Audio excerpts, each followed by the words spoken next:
Well, hello everybody. How you doing today? Are you having a good time? Perhaps some kind of fun time.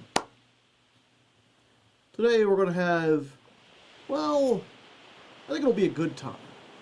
May not necessarily be a fun time. It'll be a chill time. I'm not sure if that's quite the same as fun. It's certainly enjoyable, but fun is usually a little more, like, active, you know? Also, what do you think about this little setup I got here? This nice, like, pleasant little beach. I feel like it's decent, but maybe there's a little bit too much negative space. Maybe I should, Here, 1 second. Get rid of that. Let's try me over here. Way too much stuff. Try to get me big. Still get Critter over there. Part of the Hardleg is sticking up. There we go. How's that looking, chat? Looks like a computer saver. You mean a screensaver? Oh, we've got a first-time chatter, Milner. Welcome to the first stream. This is an unusual one. This is usually not the kind of stream I do. Holy fucking shit! I'm sorry. How many subs was that? Astronaut Kid 270. Thank you for the 50 subs. I would say, if you didn't get one, type evaded in chat, but according to what I'm looking at, there are only 30 people in chat, so if you're in chat, you should be subbed now. Thanks to Astronaut Kid. Critter, we gotta give a personal thanks. You wanna give a big, awesome, special super honk for Astronaut Kid?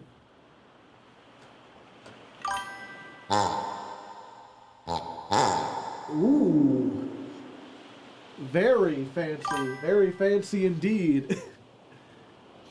I never get hit with a sub when I'm in chat. I assume that it always, like, it'll prioritize people who are in chat, right? Anti-evaded. Thank you, Angel Crab, for the 39 months. Holy shit.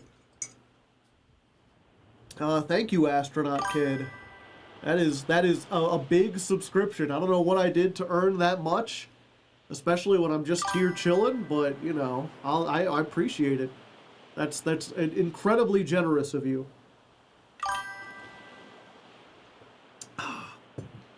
Like, I don't know, you got a request in chat? Is there anything you want me to, like, dance for your amusement or whatever?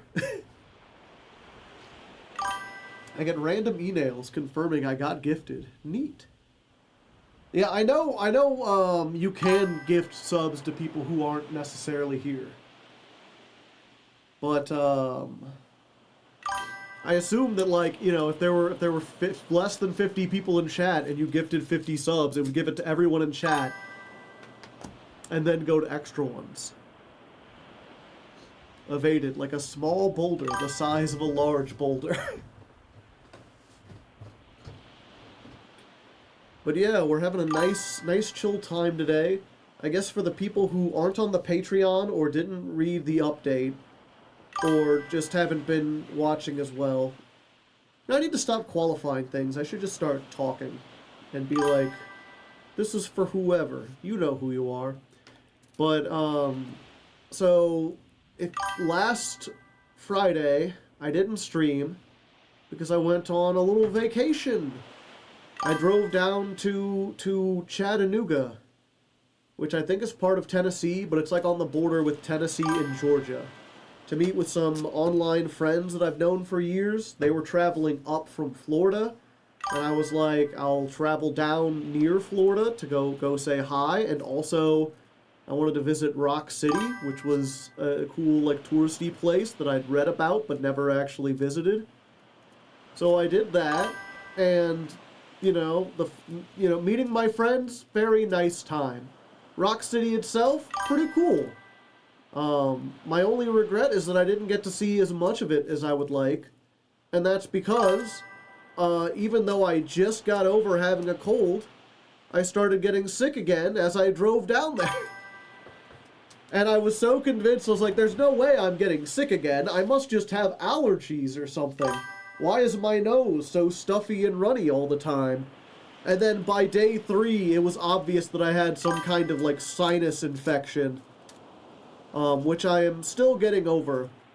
That's why we're not doing, like, a big, fancy Yu-Gi-Oh! Stream today.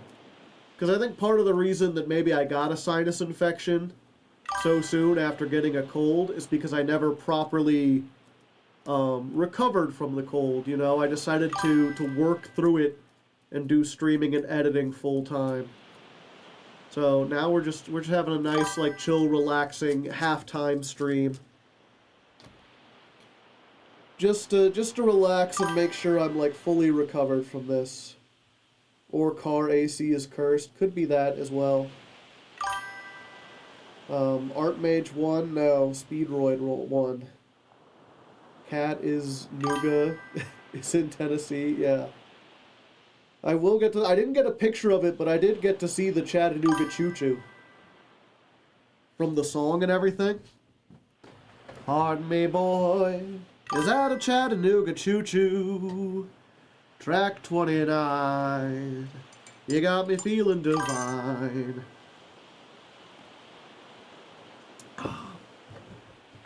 Speedroids 1, I'm very shocked. Me too. And yeah, while we're here, chat, I figured since we're talking about my dang old vacation, I would go ahead, let's see, which is the best one for this. Let's get, it's probably too big. I've got, of course, some vacation photos in case you're curious. Oops.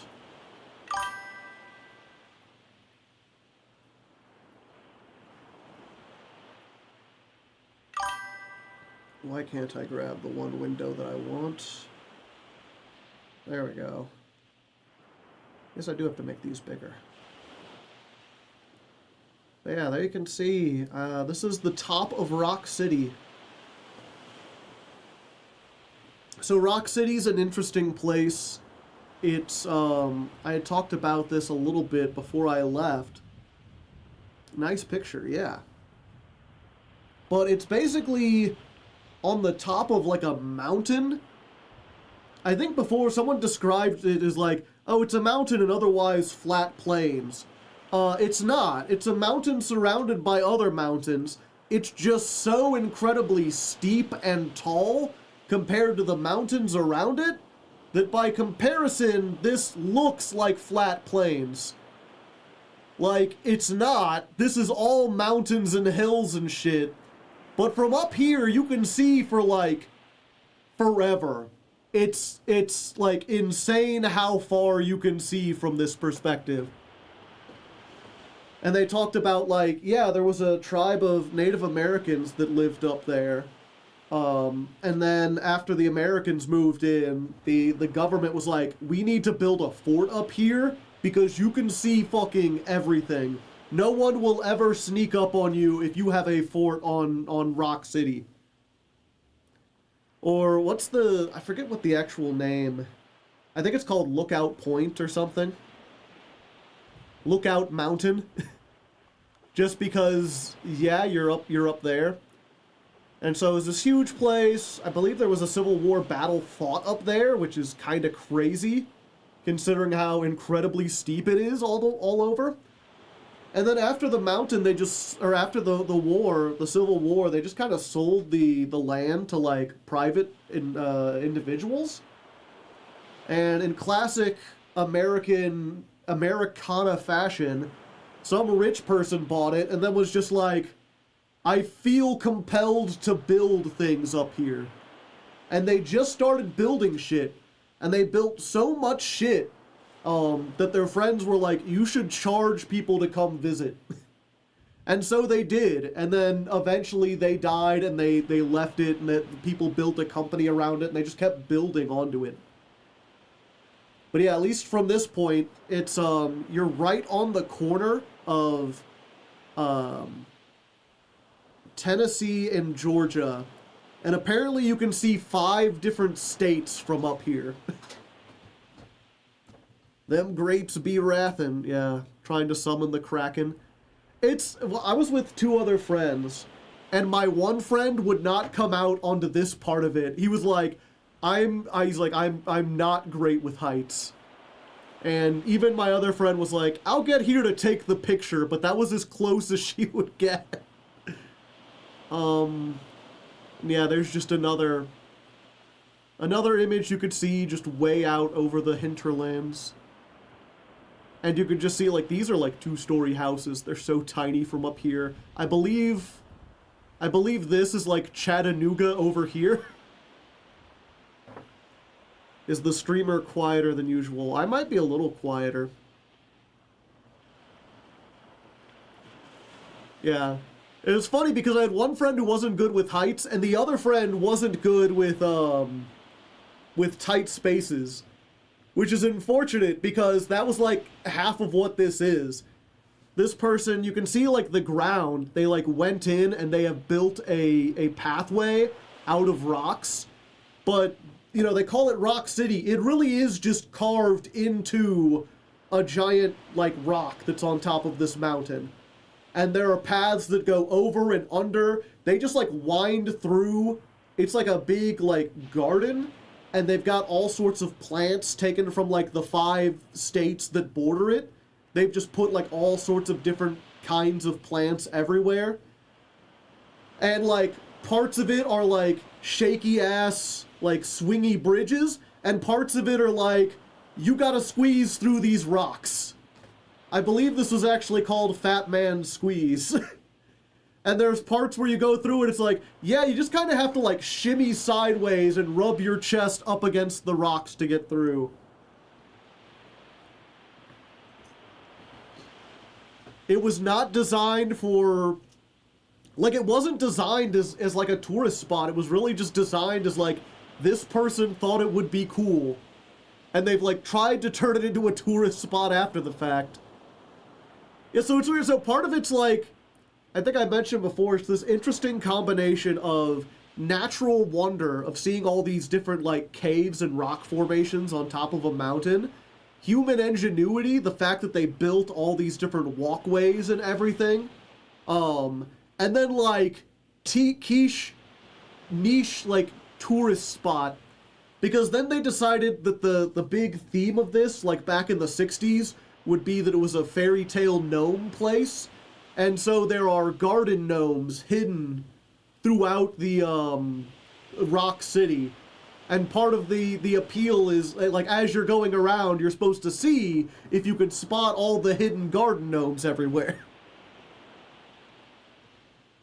Oh yeah, and here's, you know, you get out of the squeeze and you go around winding paths, and then you just end up on this Indiana Jones-ass bridge,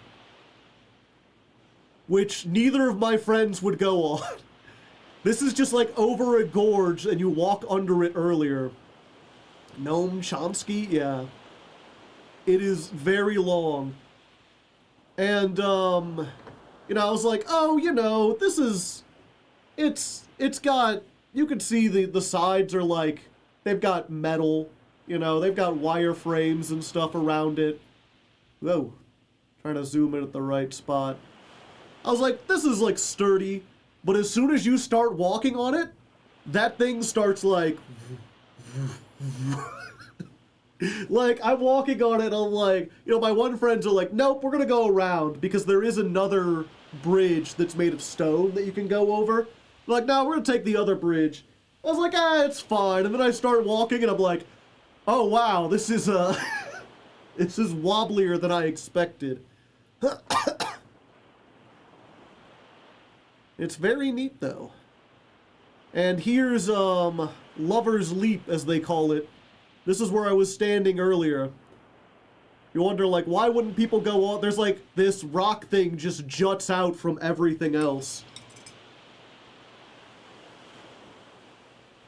That's how rope bridges are. Georgia has the deepest hole in the country if you're into weird, tight spaces. Interesting. Maybe. And yeah, you can see they just came in, they just like built. Like the stonework is really interesting. Just like no bricks, just all uneven stones from around here. And then just like metal rails put on top of it. I like, they had a thing talking about like the history of Rock City. And they're like, in the 1960s, they added in the metal walkways. the metal thing. Until then, it was just the stone. I wonder why it's named Lover's Leap. I don't know. If like a number of people had committed suicide here, they didn't mention that stat.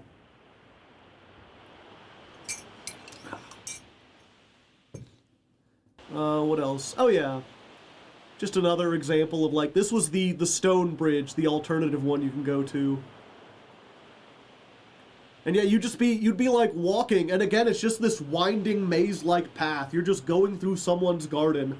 And then you look over and you're like, oh, there's another bridge over there. Oh, there's people above us. Oh, there's people below us. And there's no real understanding of like how you get from one place to another. It just fucking goes everywhere.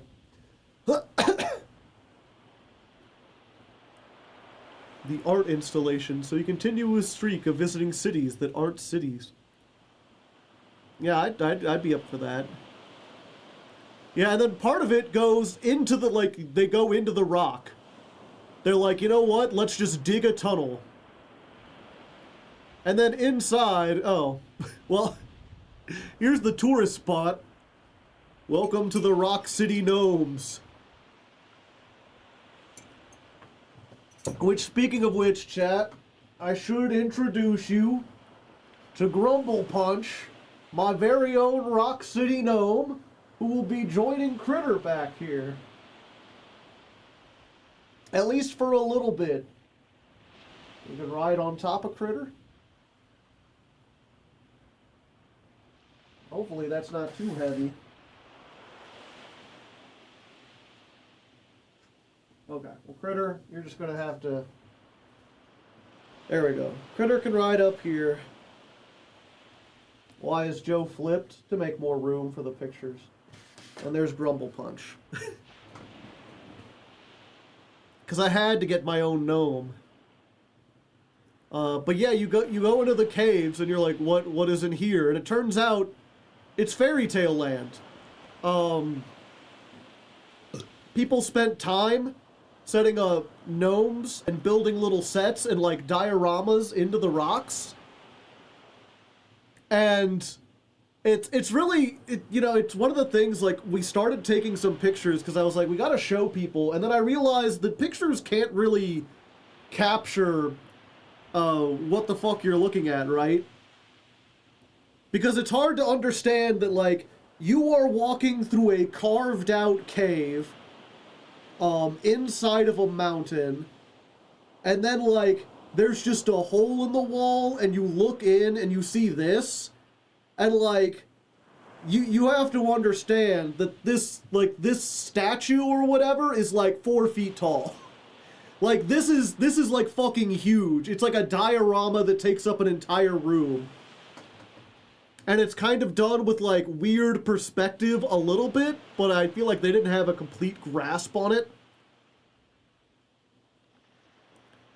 The weird, like, detail and cell shade. It's like this combination of, like, on the one hand, it's just fairy tales, and this Papa Bear looks a little off, like his face ain't right or whatever. But an incredible amount of work and effort went into making this shit. How was the vacation? It was pretty neat. And yeah, you could just tell, it was something like, they had the history, and they're like, in the 1970s, they built Fairyland for, like, because I guess fairy tales were, like, the height of their popularity or something? I don't know. They didn't really bill it as, like, a kid's land. They're like, oh, this is magical and wonderful, and even adults will be, you know, astounded. And it's, like, certainly an impressive thing. I'm not sure if astounded is the word I would use for it. But I talked before. It's interesting to see something that is just like art for the sake of it, right?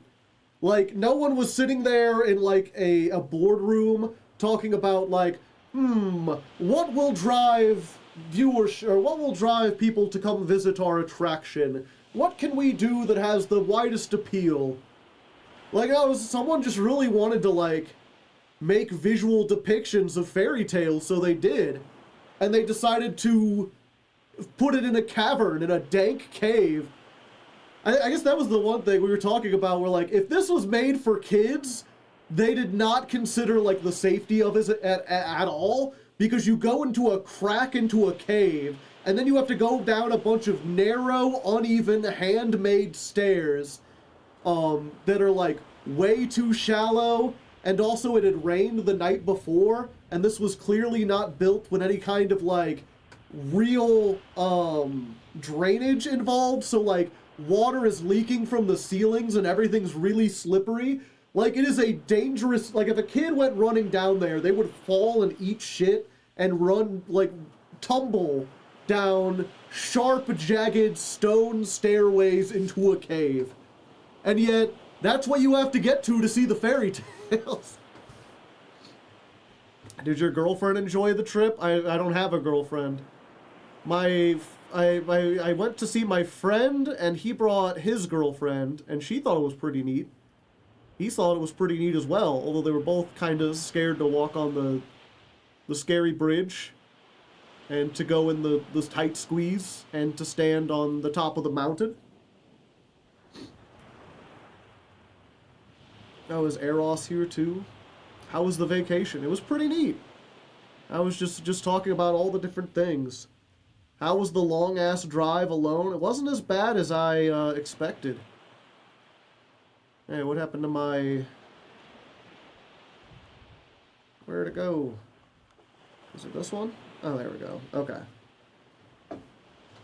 Yeah, the long-ass drive, it was a, at least, the way there wasn't as bad, because I was mentioning before, I got a sinus infection.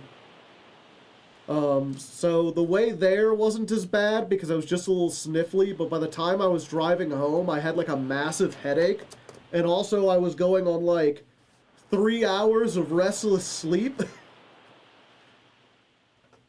blowing my nose constantly.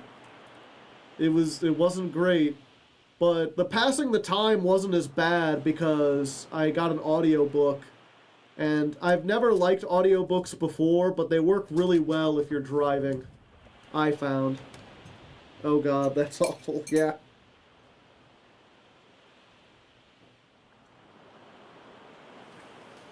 The goat pulled through, yeah.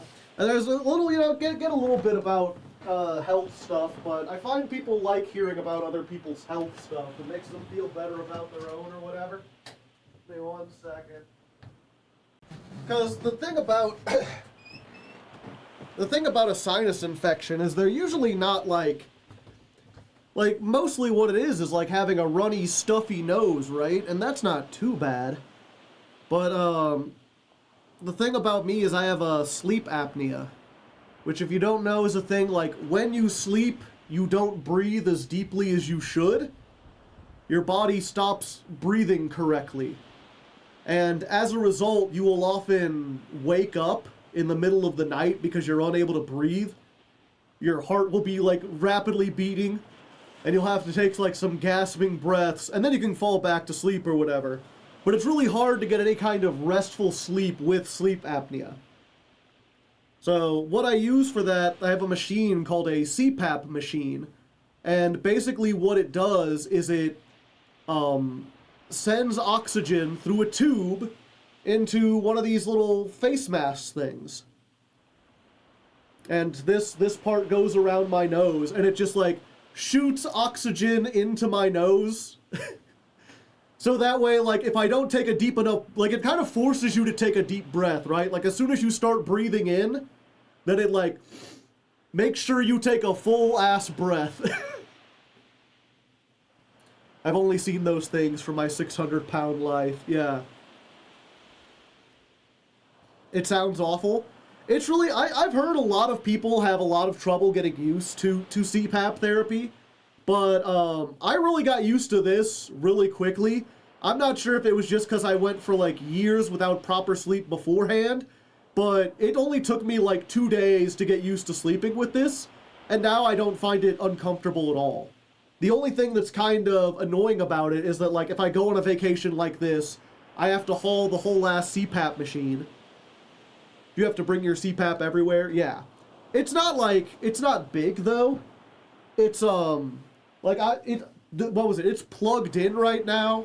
Actually, it's not that hard to unplug it. Here, I'll show you it real quick. Like the whole ass machine. Like they apparently used to be much more cumbersome, but these days, they've gotten it down pretty good. Like it's this. This is a CPAP machine. And distilled, yeah, that's more of a hassle, is you have to get distilled water. Because this thing the thing about blowing air into your nose is that it can cause your nose to get really dried out really quickly, unless that air is like hot and kind of wet. So you have to fill this up with distilled water, and this is basically a humidifier. So this tube is heated up, and this thing has a little heat plate on the bottom. So the water gets heated up into a very, very fine mist, and so it's nice and warm and pleasant. You can put that in a backpack. Yeah. It's not big, it's just like having to reach behind my bed to unplug it, and then make sure that like wherever I stay also has a plug nearby and whatever. Close enough that I can plug this in and then reach this over. You know, I can't just like sleep on a couch like I used to, unfortunately.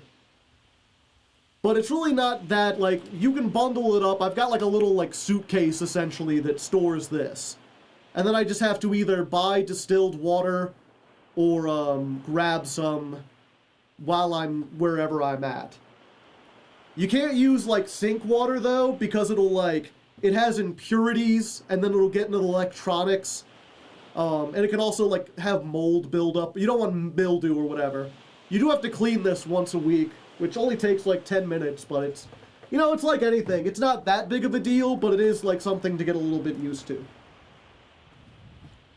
But all of this is to say, one of the big flaws of having sleep apnea, even with that, is if I get a sinus infection and I can't breathe through my nose, then this is useless. Like, I cannot do the CPAP therapy if my nose is clogged. I don't have a full face mask. Or rather, I do have one, but I actually can't sleep with that kind of mask on. Or at least I haven't found one.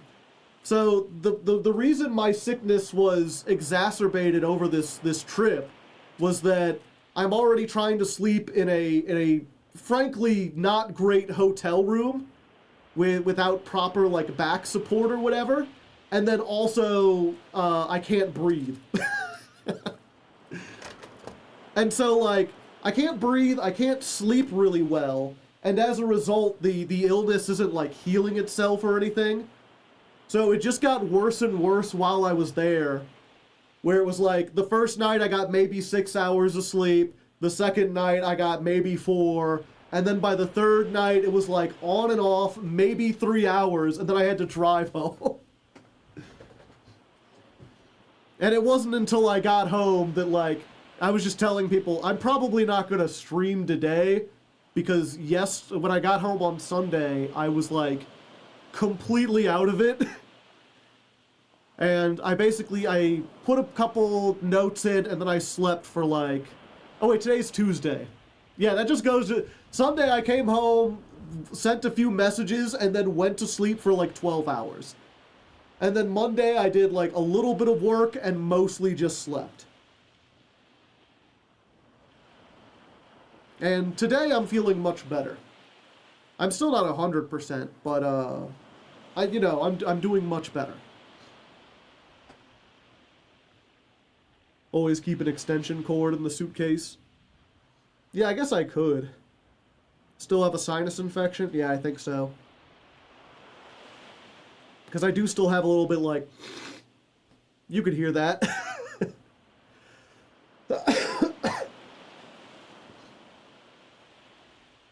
There's like a little clogginess, but it's not as bad as it was. Cause I can I can at least breathe. Like there's a little bit of clogginess, but on Sunday it was like if I had tried to do that, all that would have come out is like nothing. I could not get air in and out of the nose at all. It was just completely clogged up. So yeah, that's basically my vacation. I got Grumble Punch the gnome. I had a fun time. I got to see some cool pictures. I kind of want to go back there again. It was nice meeting up with Lamp and Bo. They were both really friendly. It's a pity I bought I guess I could show this too. Let me see if I have a picture of it. Yeah. So the hotel we stayed in was not great. It was an Econo Lodge. And I guess it was fairly cheap, but maybe, sometimes maybe it's better to go a little bit more expensive. Because I bought a couple like board games to we're gonna be hanging around in the hotel room in between traveling to places and getting dinner or whatever. We can maybe play some cards or whatever. But the rooms themselves were pretty tiny and also not really outfit. Like they came with a tiny desk that was bolted to the wall and one chair. Or rather, they came with two chairs. I'm not sure if you've seen this before, where you go to a hotel and they have kind of like a padded bench that I think is like implied that you can set your luggage and stuff on and then you can open it. But it also kind of looks like a chair. I assumed it was a chair. I guess that's what I'm getting for. So, let me just say, I assumed it was a chair. Oh wow, that's huge. Can't believe my phone takes such huge pictures. 1 second.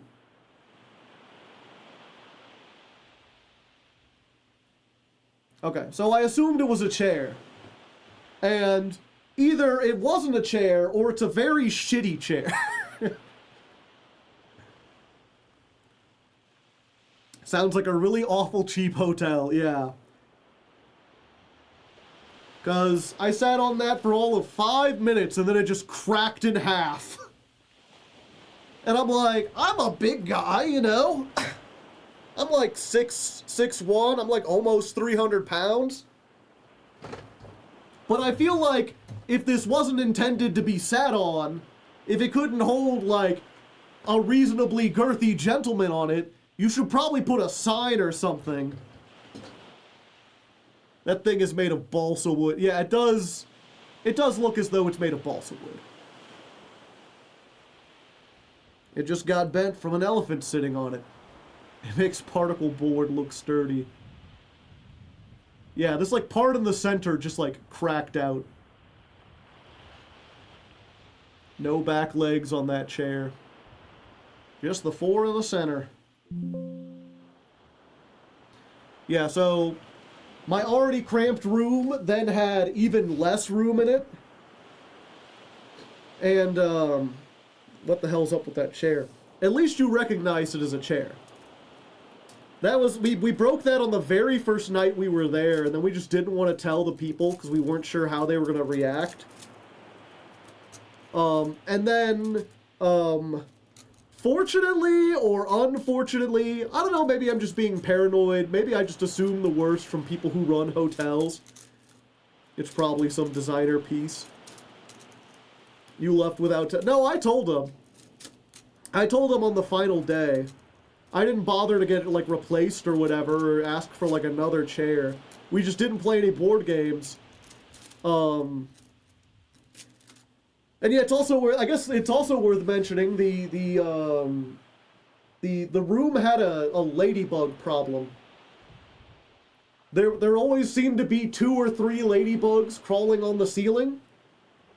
And I think over the course of 3 days, I managed to kill about 5 or 6 of them. And there were always 2 or 3 still there, just hanging around. And to be fair, I mean, like, ladybugs don't hurt anything. They're not the worst kind of bugs you could see in a hotel room.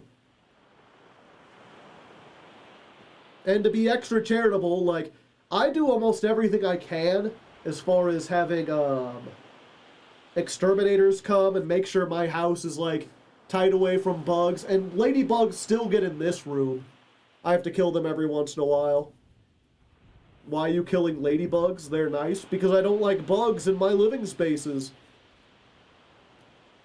I don't like them crawling on me when I'm trying to sleep. Could be worse, yeah. So that was on the last day I was there. I was laying in bed, unable to go to sleep because my nose was clogged, and I looked up and there was a big old cockroach crawling across the ceiling. Could be worse, could be bed bugs, yeah. And so I managed to get that on video. And I just had a video of being like, I appear to have a cockroach crawling through my room, Maxie. Now, I would be gone. If it wasn't like after midnight on the last day I was there. Plus, I did manage to kill it. Which was the ceilings for the hotel rooms were like 10 feet tall. They were much higher.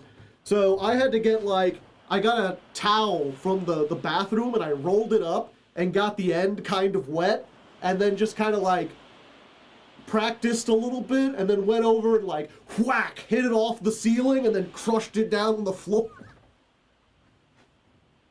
I mean, that's how I got some of the ladybugs too, when they got too close.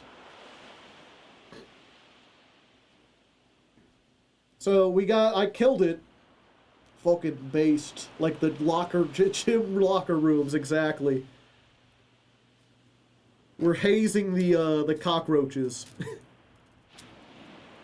To death. But yeah, so it was like, you know, I went down to check out, and they were like, okay, how was your stay? And I'm like, well, I don't mean to complain or anything, but you should know. And I just take out my phone, I'm like, last night, there was a big old cockroach climbing on my wall, and there's ladybugs in there too. We had a whole bunch of bugs, but, you know, you should probably really fumigate in there because the last thing you want in your hotel is cockroaches. And he was just like, oh. Like, you could kind of tell he was like, fuck, if he wants like a refund or some shit, I'm not going to be able to do anything. Or like, just thinking that that's what I was going, and then to be like, and also, I sat down on this bench, like, for 5 minutes, and it just fucking cracked underneath me, and he's like, you weren't hurt, were you? And I'm like, no, I'm fine, but the bench is broken. And he's like, well, of course you won't have to pay for that or anything. I'm like, good. So it helped that I could, like, you know, I basically had the double, you know, I was worried that they'd be like, oh, why were you sitting on that? Or, oh, you broke the bench, that's gonna be whatever. But I could hit him with the 1-2 of, there are cockroaches in the room, and your chair broke. And he was just like, hey, you know what? If you don't complain about the cockroaches, the chair is fine. I could just ignore that. Just give the clerk a 5-alarm anxiety attack. Yeah. Because, I mean, I'm not gonna sit there and, like, throw a fit over, like, $60 or however much the room was. I think it was, like, $40 a night for 2 nights. It's like, yeah, it's fine. It did the job. I'm not even sure. I feel like that thing was a bench that should be good to sit on. But just in case, it's a wombo combo. And so it's just one of those things where it's like, yeah, you know what? I'm not gonna ask for a refund. I'm not gonna lodge a big formal complaint. But I want to let you know, you probably want to really clean out those rooms before someone less kind sees the cockroaches or more cockroaches get in. And also, maybe buy better furniture in the future. $40 for night. I didn't choose the hotel. My friends from online chose the hotel. And they have a much longer trip than me. So wherever they wanted to stay, I was like, that's fine. You get what you pay for, I guess. Yeah.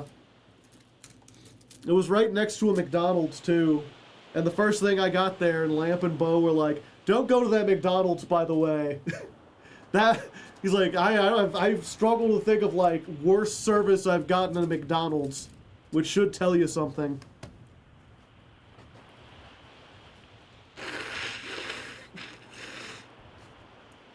Oh, pardon me.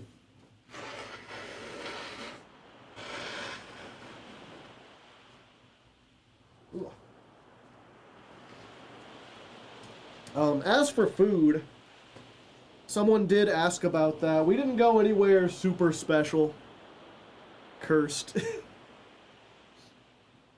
I will say, what was it? I went on my way in because there's a couple, like, I was like, I'm going to the south, and there's one place that, like, a fast food place that's, like, very common, but they don't really have them in Missouri. And I always miss my chance, and that was In-N-Out Burger.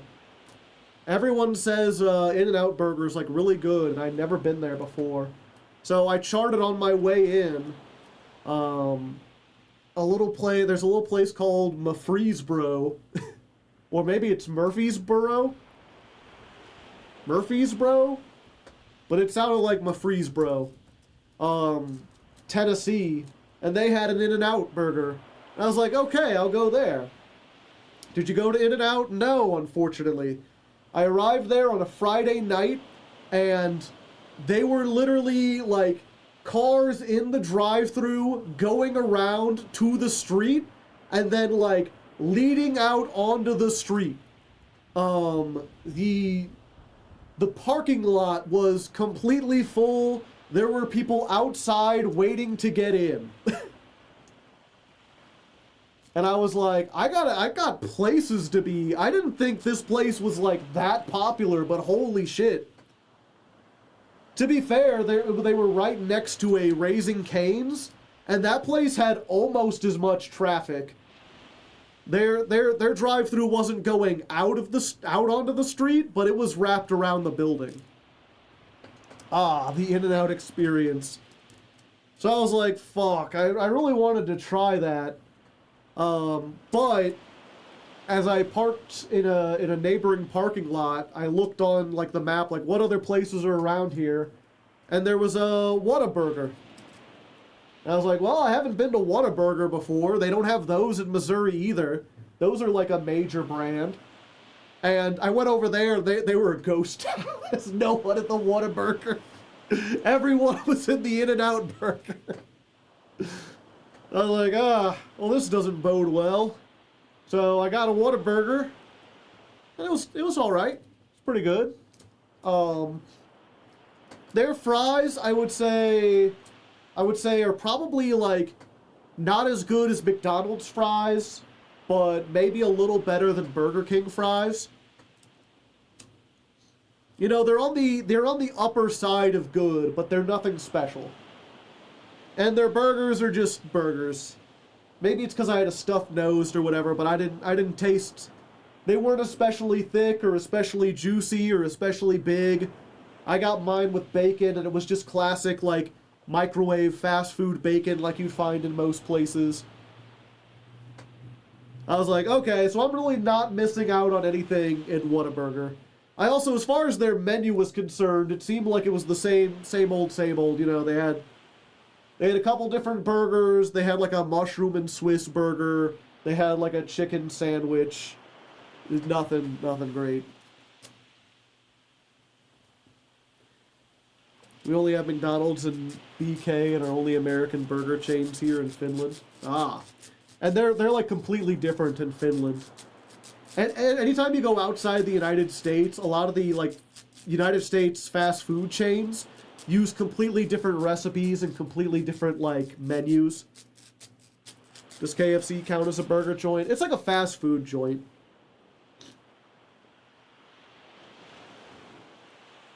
the Raising Canes. The thing about Raising Canes, though, is that, like, they are always fast. There's, like, oftentimes there's a line at Raising Canes, but if you want it, it's usually worth waiting in the line, because unless someone has ordered, like, 100 chicken strips, you are not going to be waiting more than, like, 10 minutes. They are fast and furious, Tokyo Drift.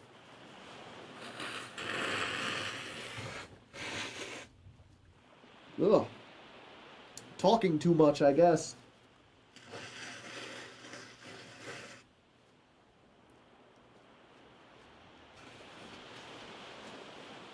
Okay. So yeah, on the way in, I got like on the way in, I got Whataburger. Pardon me. And while we were there, we wanted to go for breakfast. We were like, oh, there's a Waffle House nearby. We went to the Waffle House on Saturday morning, and they were like people out the door. We were like, fuck. But there was a Cracker Barrel next door, so we went to the Cracker Barrel. And, you know, Cracker Barrel, for all the shit they get, like, food's solid. They got good pancakes. They got good bacon. They didn't have hash browns, though, which was weird. I could have swore that the Cracker Barrel had hash browns, but they didn't have hash browns. And then, what did we do for dinner?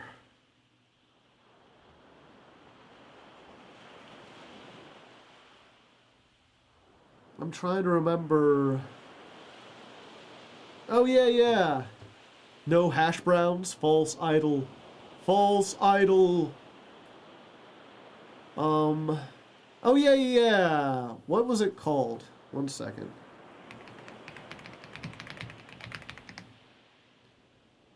I'm gonna go check out my banking interactions. What was this place called? Because it was somewhere I had never heard of. And, whatchamacallit?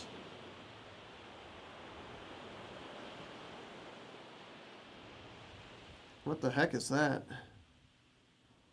Oh no, that's the QT.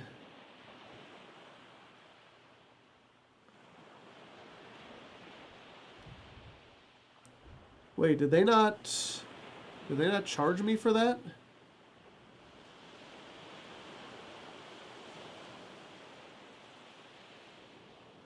Huh. I'm looking at like my debit card purchases. Is this it?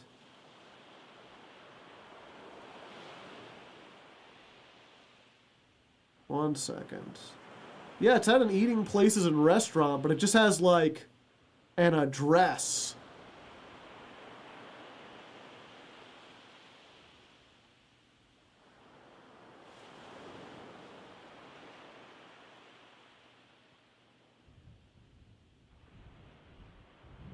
Yeah, it has like the list of a highway. I was like, why didn't it have the name of the place? Plug that shit in. Plug it in, plug it in. Okay, 1 second. Surely they mentioned it at some point.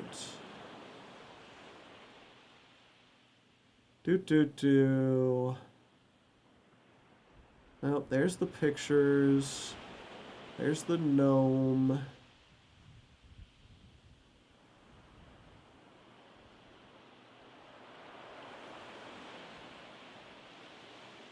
Did I put it in the other chat?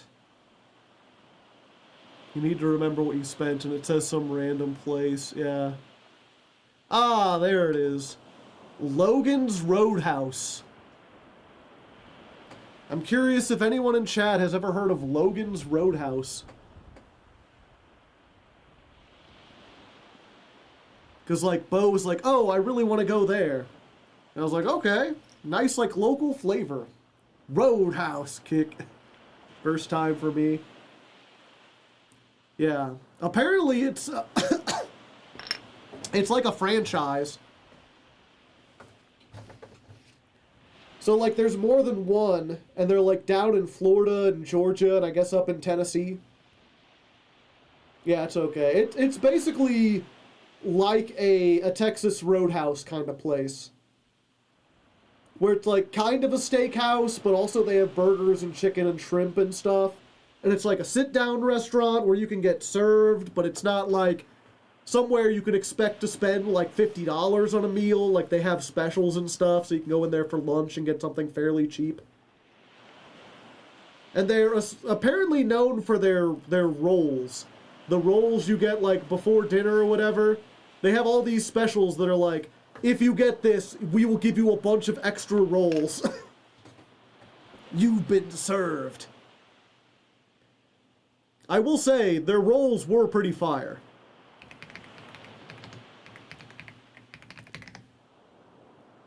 Yeah, Logan's Roadhouse. I wonder how many there are. Oh, there's apparently... Oh, there's not one in St. Louis, but there's one right over in Illinois.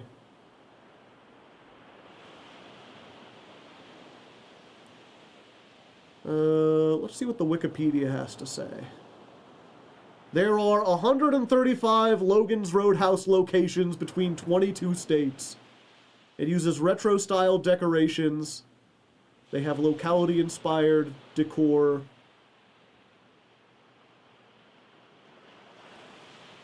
$50 for a one-person meal. It's some like bigger steakhouses and stuff. That can easily be the case. Any in California? I don't think so. It looks like, looking on this map, it looks like... Huh. I'm struggling to think of like how I would define this area. So there's a bunch of them up in like Detroit. Like up in Wisconsin. They're like up in Wisconsin, and then they go down through like Indiana into Kentucky and Tennessee and Georgia. There's none in Ohio. They completely skip Ohio, and then it curves around to go up the East Coast into like Virginia and Pennsylvania a little bit, and then stops before it reaches New York. And then it also completely skips over Missouri, and then there's like a smattering of them in like Texas and Arkansas and like one in Kansas. None in California. So I guess I'd say like it's in the Midwest, except not Missouri. Except they skip over Missouri for some reason.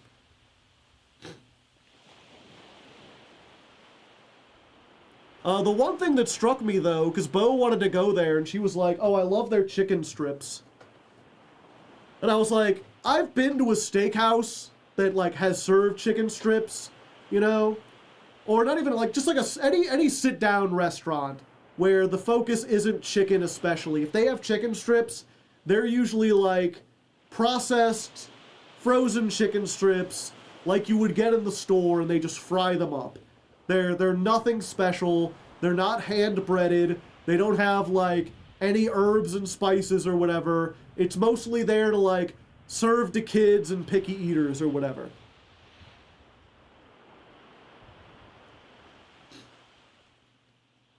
Fresno, gross, yeah. Midwest regional? It's like Midwest and also, like, the Southeast a little bit.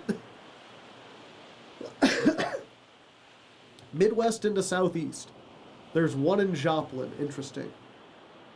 But yeah, so I was like, this chicken ain't... And then she ordered the chicken strips, and she got a thing of like 6 of them. And they look surprisingly good. I don't know what they breaded them in. It looked kind of like panko, but it was much thinner than normal panko. So it had this really fine, almost like gravelly kind of crust to it. Like really fine-grained panko, but it was also like a darker brown, and it had some kind of herbs and spices on it. And also the chicken was sliced into like thinner, crispier strips, which is what I really like. Like, she couldn't finish any of them, or all of them, so I ended up trying one, and I was like, God damn, if I ever come back here again, I'm getting the chicken strips. Because those are like almost, like, probably on par with Raising Cane's. Yeah, I'd say they're probably better than Raising Cane's because they actually have a little bit of like herbs and spices in there, and they have a little crunchier breading. Like the breading was really crispy.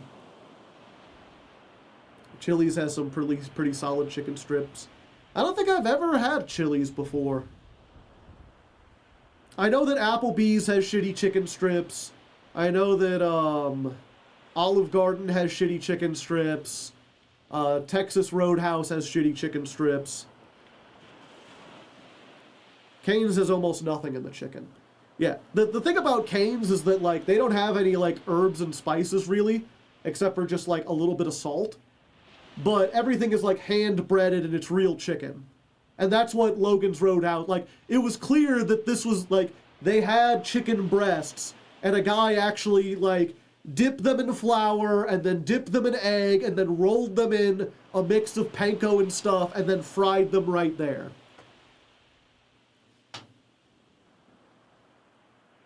Like, they were actually good. I had a burger, and the burger was, like, it was alright. It was a steakhouse burger, which means it was like thicker than normal, and they actually cooked it like medium well, but it was still just like a burger. The UK is going through tough issues.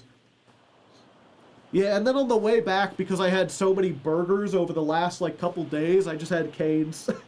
I stopped by the exact same place, and I almost went into the In-N-Out Burger, but I was like, my nose is stuffed up, I've had nothing but burgers. Just give me Cane's. It's gonna be the same. And, you know, say what you will about Cane's. The Cane's in Tennessee taste the same as the Cane's in St. Louis. What do you get on your burger? Just cheese and bacon. I'm not much of a vegetable guy. Or a sauce guy. That is one other thing that I will say about, I just forgot. What was it called? Logan's Roadhouse. I keep wanting to say Texas Roadhouse. I'm so sad now. I like meat. What can I say? I like meat and bread. Anything else is just a distraction. If I wanted to eat onions, I would just eat onions. But, no, Logan's Roadhouse, they don't use American cheese. They use cheddar cheese. In fact, on their burgers, they use shredded cheddar cheese, which melts really finely across everything, which is what I do at home when I make my burgers. I'm much more into like cheddar cheese than any other kind of cheese, so that was a pleasant surprise. I was in Valencia, coffee and pastry for £3. Yeah, that's way cheaper than America. I'll take my burger with anything other than tomato. I'm into Swiss and pepper jack on burgers. Always ask for my burgers without tomatoes.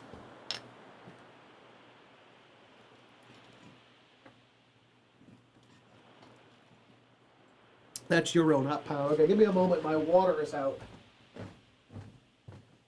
Gotta get more water. Gotta get more stuff.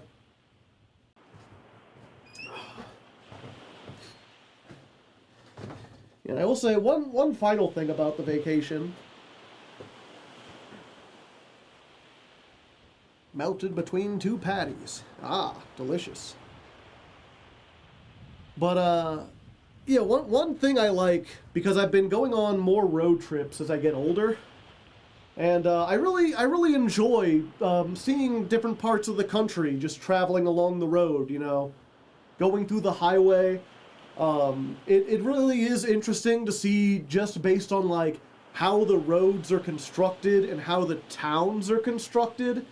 You can kind of see the evolution of how this country was founded and like colonized based on where you're at. Like one thing I was really struck by when I went to MBT's wedding last year or the year before, 2 years ago. And I drove all the way from Missouri to Maryland. And you could really see, as you went from like middle America to the East Coast, how the East Coast clearly wasn't designed for cars.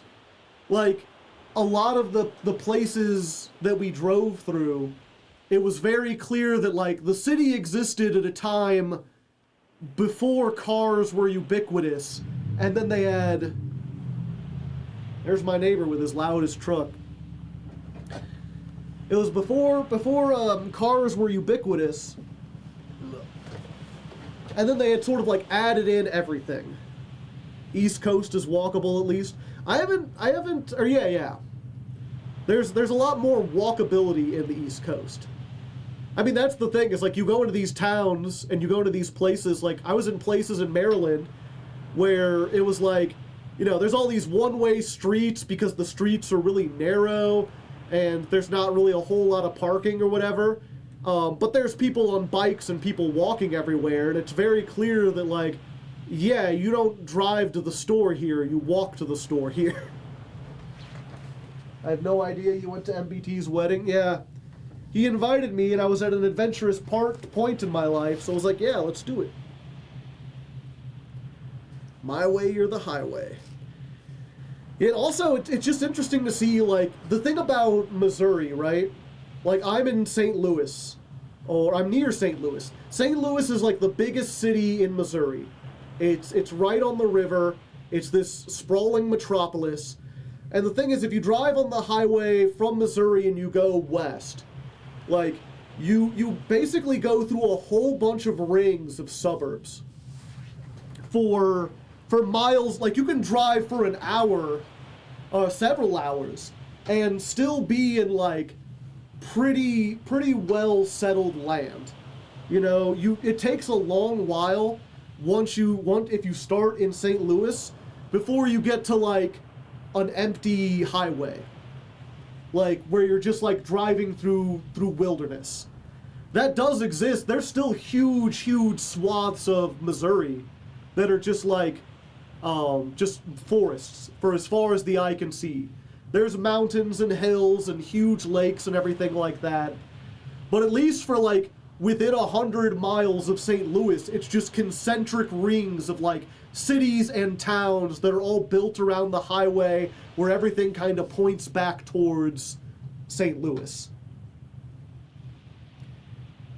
How's Rock City? Shreds on guitar. Yeah, you already missed a whole lot of it. You'll have to go back and watch the VOD.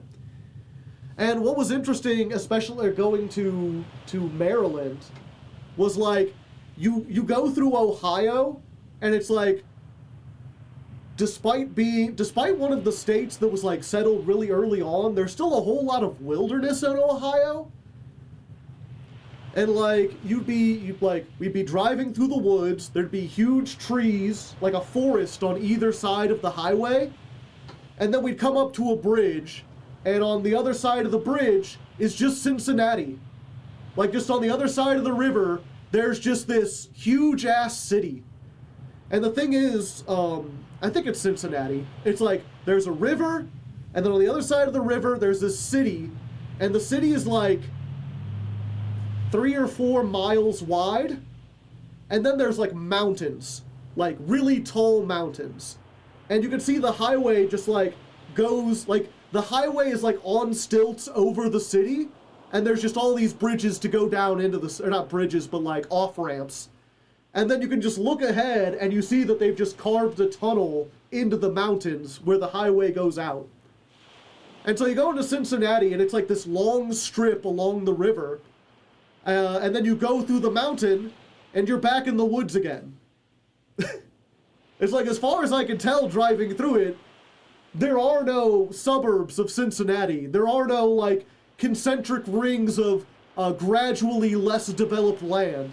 It's just, here's the city, everything, like, across the river, wilderness. Across the mountains, wilderness. Even other places in Ohio, what was the other? I think we went through Columbus. And, like, Columbus was like, there's the city of Columbus, there's, like, a ring of suburbs around it. Like, for half an hour outside of the city, there was, like, a couple exits that clearly went to, like, suburban areas. And then we were in, like, a rural section of the state. Middle America be like that sometimes. I got 99 problems, but a beach ain't one. And same thing, I've driven down to Texas, and it's interesting in Texas to see, like, the opposite kind of thing be true, where like by the time you get to Texas, the highways and the roads are so planned out and so obviously designed around cars that it's just like completely different architecture, completely different like ways that the highways and the sides of the roads are set up. And depending on what places, I mean, Texas by itself is huge, but there were like around Houston, there are a bunch of suburbs. Around Austin, there's a bunch of suburbs. Dallas is like a city in the middle of the fucking desert, and once you get like outside of Dallas, it's just like nothing but desert. Was Joe born and raised in Missouri? Yeah. And so all of this was to say, it was interesting driving southeast through Illinois, Kentucky, and Tennessee, because it was exactly like Missouri the whole way through. There was like, I kept expecting there would be some regional difference or things would change or, ooh, what's different about the South? And it's never been hammered home more for me, the fact that like, yeah, despite being in the center of the country, Missouri is a southern state because it's exactly like the other southern states. The only noticeable difference is that once you cross from Illinois into Kentucky, the quality of the roads is noticeably worse. Like, everything is noticeably more run down. The signs are like older and decaying. And then once you get to Tennessee, it's like they flip a switch. You can tell that like, oh, Tennessee has Nashville and Memphis. Those are money makers. They got big cities that bring in people that are growing and thriving. Because you get there and like around Memphis, their highways have like a carpool lane. They're like, they've got the black asphalt, the newer kind that's much more smoother and easy to go on. And in Kentucky, it's still gravel, and that gravel has not been serviced in a while. The only 10 I see, yeah. Like, it's never been so stark that, like, Kentucky is a poor-ass state, and Tennessee has some money.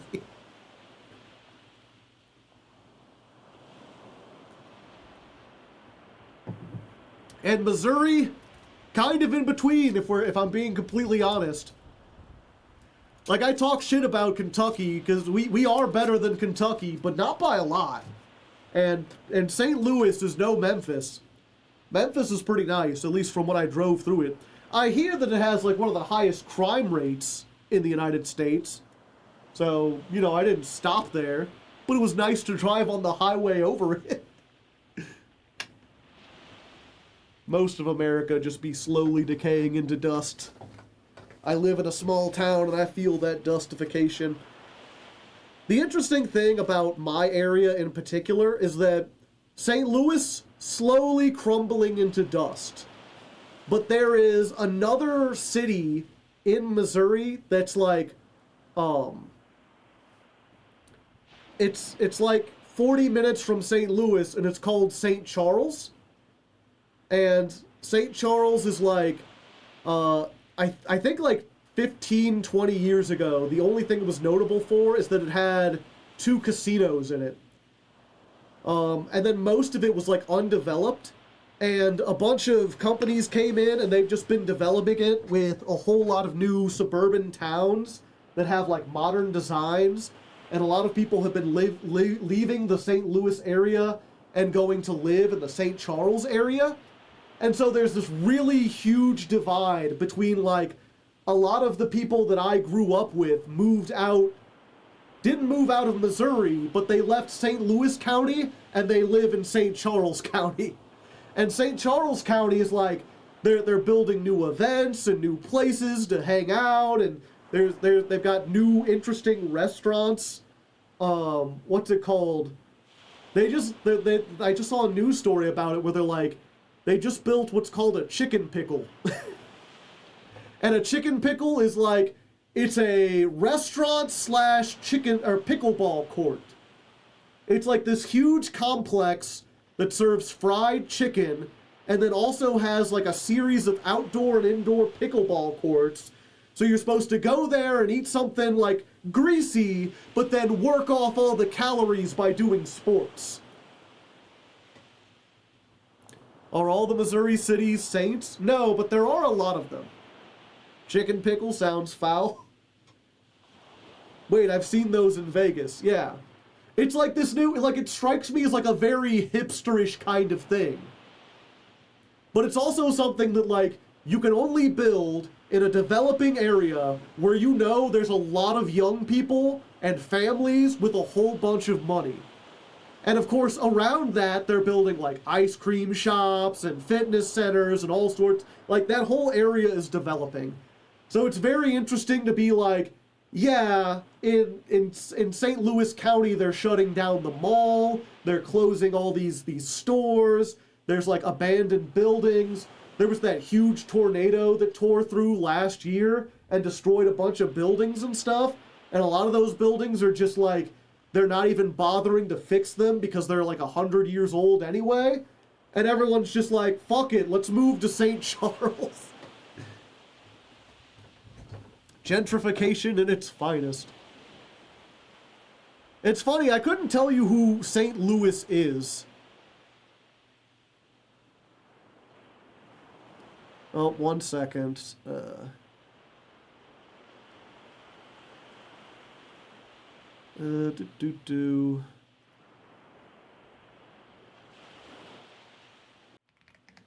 Fried chicken and pickleball. We gaming tonight? No, probably not. I did want to record something today, chat.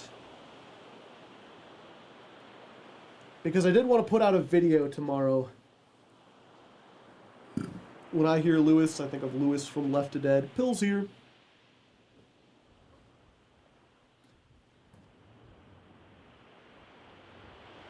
But yeah, I'm, what was it? I wanted to do the State of the Channel address, which I do around this time every year, just to be like, you know, now that we're done with 2025 and we're looking forward to 2026, how did we do? What do I plan to do moving forward?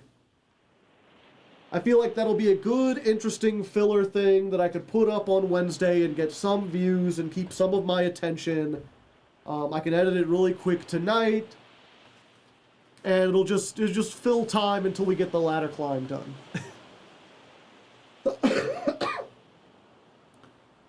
Before I do that, though, were there any questions or anything you'd like to ask or you would want me to address in a State of the Channel update?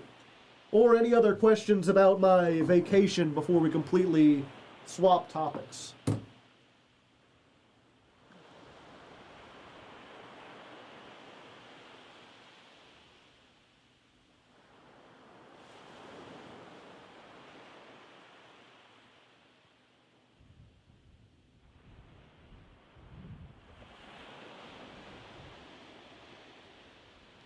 Will there be a few food review section in the announcement? No. No, because I didn't eat any food during the thing. How many karaokes do I need to save up for you to do 2112? I won't do 2112 because I don't know it very well. Also, I'm pretty sure, like, 2 of the 5 sections are just, like, instrumentals.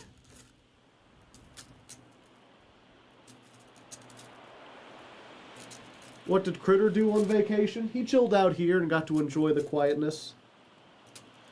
Yes, it's peak. Yeah, I personally... I appreciate what 2112 did. I see why people like it. I just can't... I couldn't get into it personally. It might be because, I've like... I'm already into, like, other prog rock style albums and songs that are, in my opinion, much better told stories than 2112. And, like, I don't think that's any shade to 2112, because the ones I like were made like 10 years afterwards.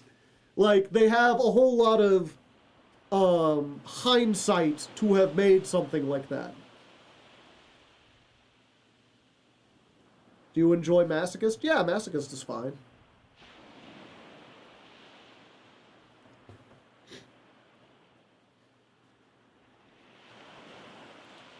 That being said, if you wanted something like 2112, I could probably give you a list of like Dream Theater songs that are like 20 to 30 minutes long.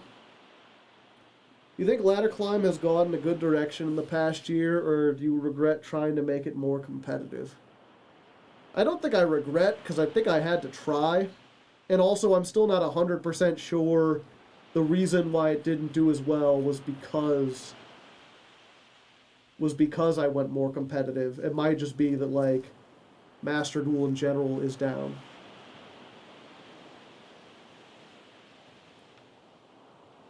Also, yes, please. Fuck. How long is Octavarian again?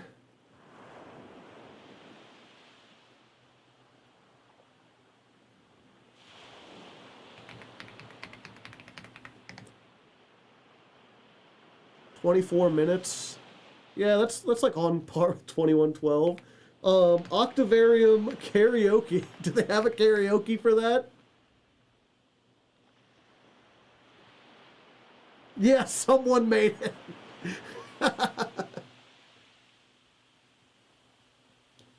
Do you do Green Day songs? I'm sure there are Green Day songs I could do. I don't think there's any ones that I do, like, especially well.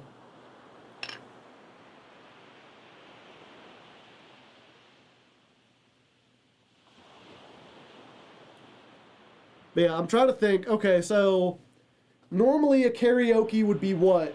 Like a 5-minute song at most? So if you want Octavarian, which is 24 minutes long, we'll just round up to 25. You know, we'll give you a discount, you know. We'll say if you have enough for 4 karaokes, you can request Octavarian. And I'll sit here for a half hour and sing it.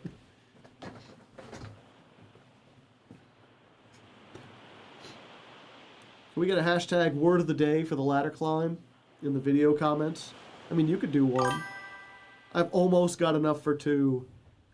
Birdie Baby! Thank you for the prime hype. Hope all is going well. It's going pretty good. It's gonna be a bit, yeah. Trying to think what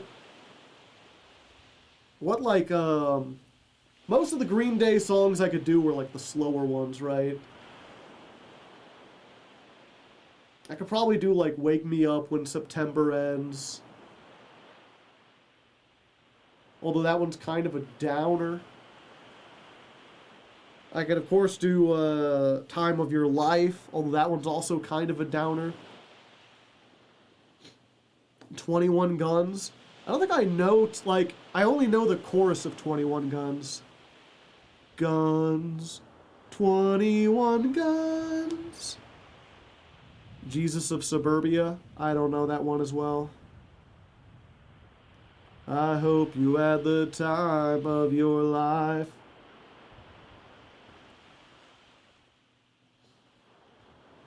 Basket Case. I could probably do Basket Case. Like, I know I can do... Like, I know the lyrics to Basket Case, for the most part. I think it's mostly just, like... I don't think it suits my voice very well. But if you wanted to hear me do it, I would. Do you have the time to listen to me whine about nothing and everything all at once? Yeah, Boulevard of Broken Dreams. I could do that one. I don't think I could do Holiday. This is the dawning of the rest of our lives on holiday. I can't remember how the verses go. Good with a cold, to be honest. Yeah, I'm not a cold, but I got a stuffy nose.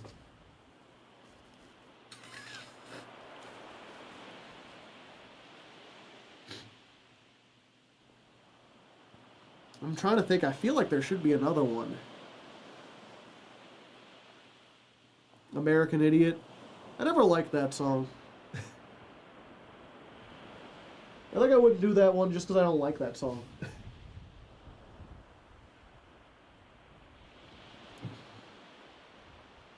He's 54 years old. Damn. Okay, chat. If you got no other big questions, go ahead and fill yourself up with cats in the chat. We'll get this going.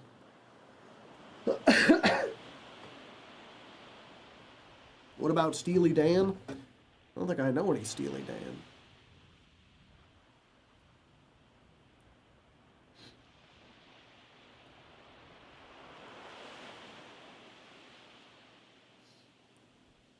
What size of a payout would you consider?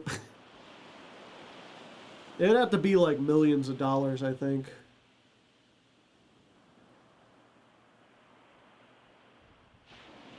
Very weird for a first-time chat.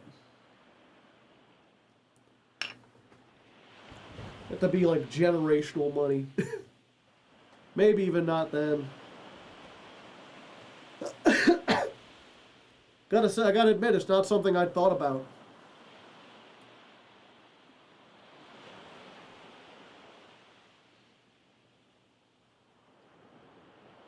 North of 1 million? Yeah, easily.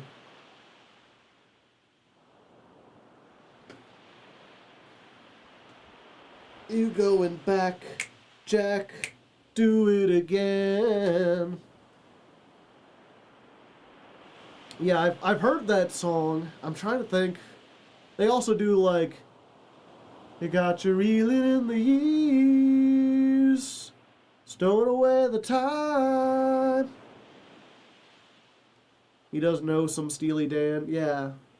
There's the one they had on Rock Band 2 as well. The Bodhisattva, Bodhisattva, gonna do that thing again. Bodhisattva, Bodhisattva, you gotta do that thing again. You could go, sparkle in your time, shining in your china. You could be Bodhisattva. Kid Charlemagne, I don't think I know that one.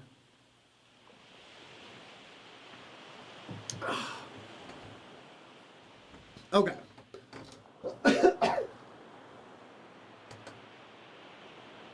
Oh, well, hello there, Legos and Leg Oats. I get... Okay.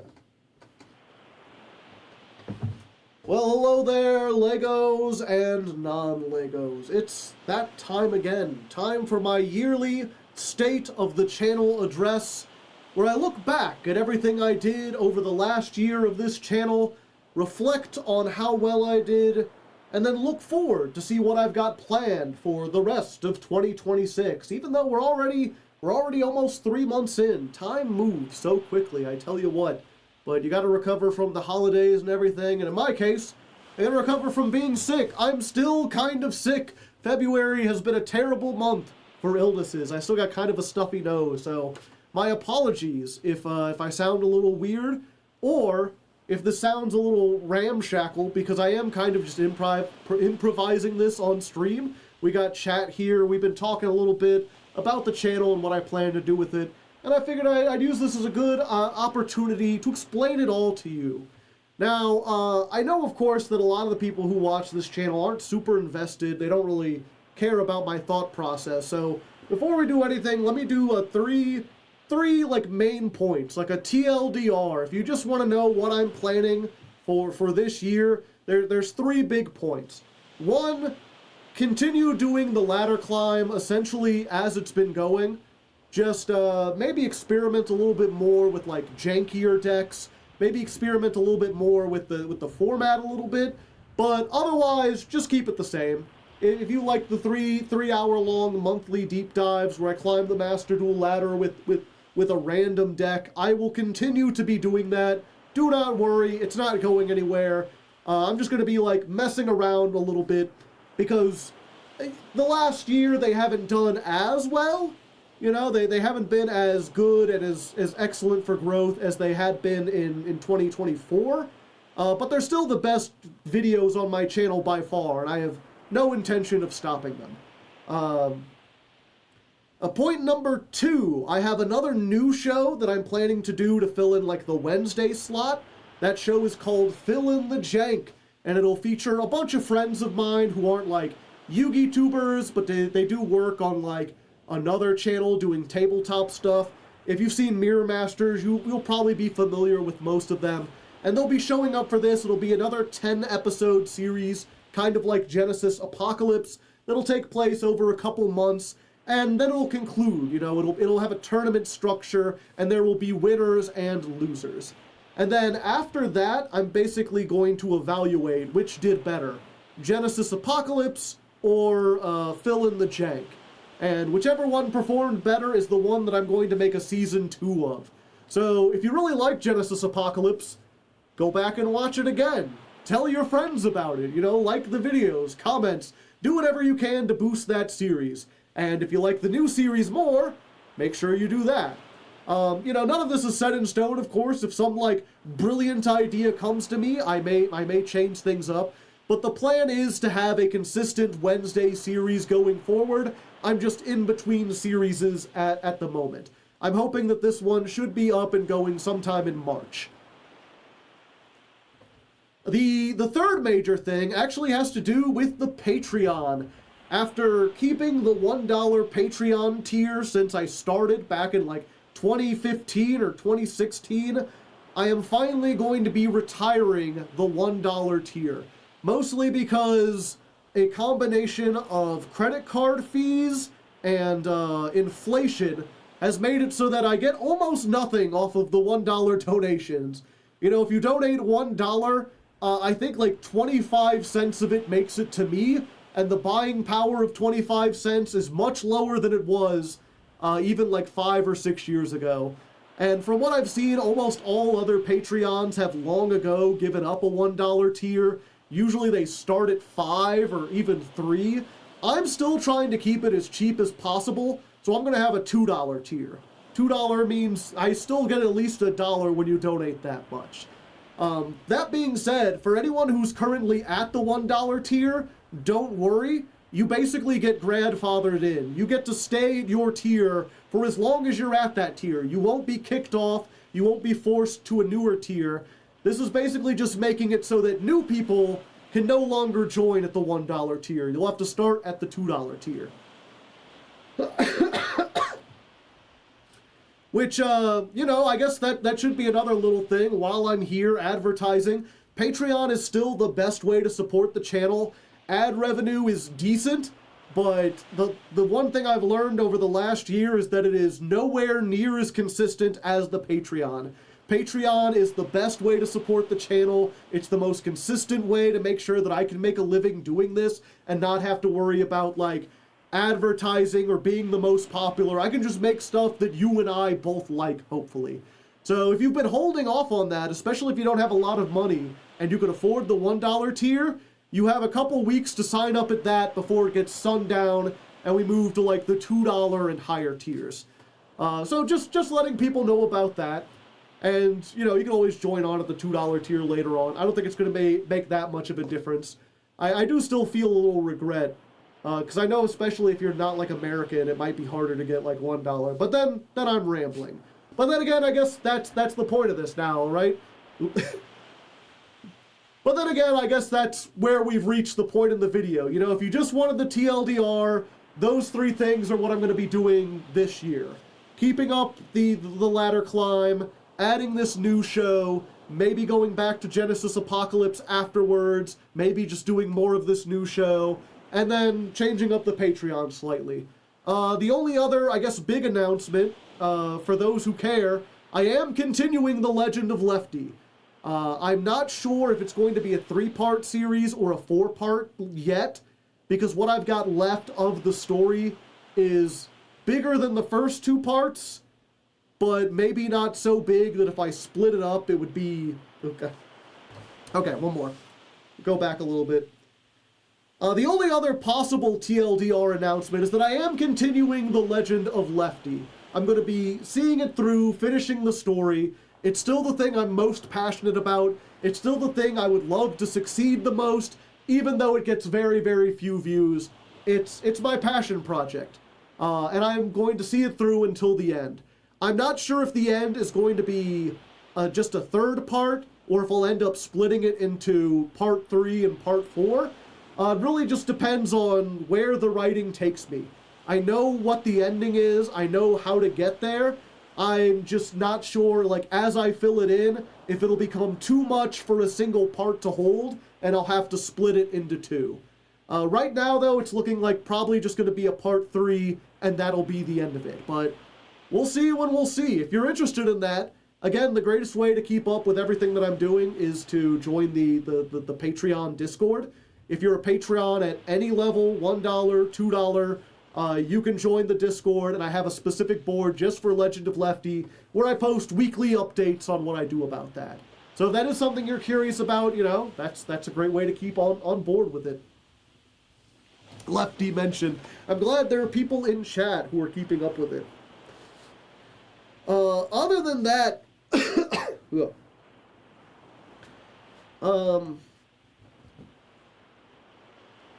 one second. Why am I getting Discord notifications on my phone? More importantly, why am I checking them on my phone?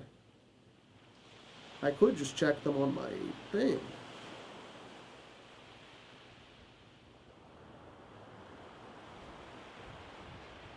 Okay. Yeah, that's the Fill in the Jank crew, the people who are doing that show. I'm getting them to download MD Pro 3 so it looks professional. And as I've hinted on Genesis Apocalypse, that program is a nightmare to get running. I basically had to be like, I'm sorry, this is like, I'm not gonna ask you for much, but you do have to find a way to get this program to work. And they are currently trying to do that as I'm streaming. I think they're figuring it out, but we'll see. Ugh. One second, let me try to get...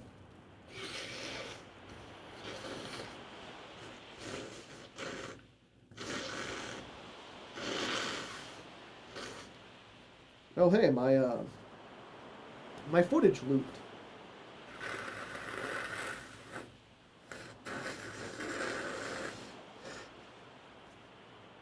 Obviously this part won't be included in the YouTube video. This is why you come down to the streams, right? To watch me blow my nose. Just listen to it 4 times, like me. Yeah, okay. But anyway, that pretty much deals with all the brief announcements. Everything else from here is just kind of elaborating on that a little bit. For people who are more curious about the behind the scenes, what my thought process is, people who like the creative notions of what I'm doing. Because when it comes to ladder climb, you know, if you've been coming out to the streams or watching the VODs, you know that this year has been much rougher than the previous year. 2024 was like a huge boon for ladder climb. It really took off. I had my most popular video of the entire history of the channel, which was the Earth Machine ladder climb. They got to like 400,000 views. I was getting a whole lot of new subs. I was making so much ad revenue that I was really just like living comfortably and able to upgrade things and hire editors. And then in 2025, the interest really just kind of like dropped out. And it's really hard to say exactly why. One of the problems with being like an entertainer is that you just don't get, you don't get good feedback, and you don't get great advice either, right? Because half the people are going to tell you, I liked this thing you did, keep doing exactly that forever. And while doing what was successful does work, it usually doesn't get you new fans. You know, oftentimes everyone who had the potential to see that first thing has seen it.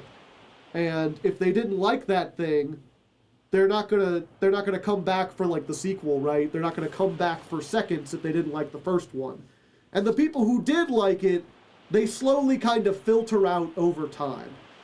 So almost any entertainer is going to tell you that the key to continued success, the key to growing, is to constantly be trying to improve yourself, you know, bigger, better, more stuff, different stuff, experimentation. But of course, that has a chance of alienating the people who liked your old stuff. If you change too much, then they don't like what you're doing anymore. So it's always this balancing act of trying to change a little bit, but not too much. And you're never quite sure if the things you do change are what results in, like, your views changing, you know? Like, during 2025, the big change to the ladder climb was that I started doing more competitive decks. I wanted decks that actually had a chance to get into Master, because I felt like we had too many ladder climbs where we were just hard stuck in Diamond, and it wasn't fun or interesting for anyone to watch. Like, people don't go back to, like, the second Goaty episode because it's just frustration the whole time. The ones that people like tends to be the ones where I make progress of some kind. But in 2025, the views were way down. And it's unclear if that's because people are less interested in more competitive decks, or if people just lost interest in Yu-Gi-Oh! In general, or they lost interest in me in general, or if Master Duel views aren't great, or if YouTube views just aren't great, or if the algorithm changed to no longer favor long videos. Impossible to say, you know, hard to say, hard to leg.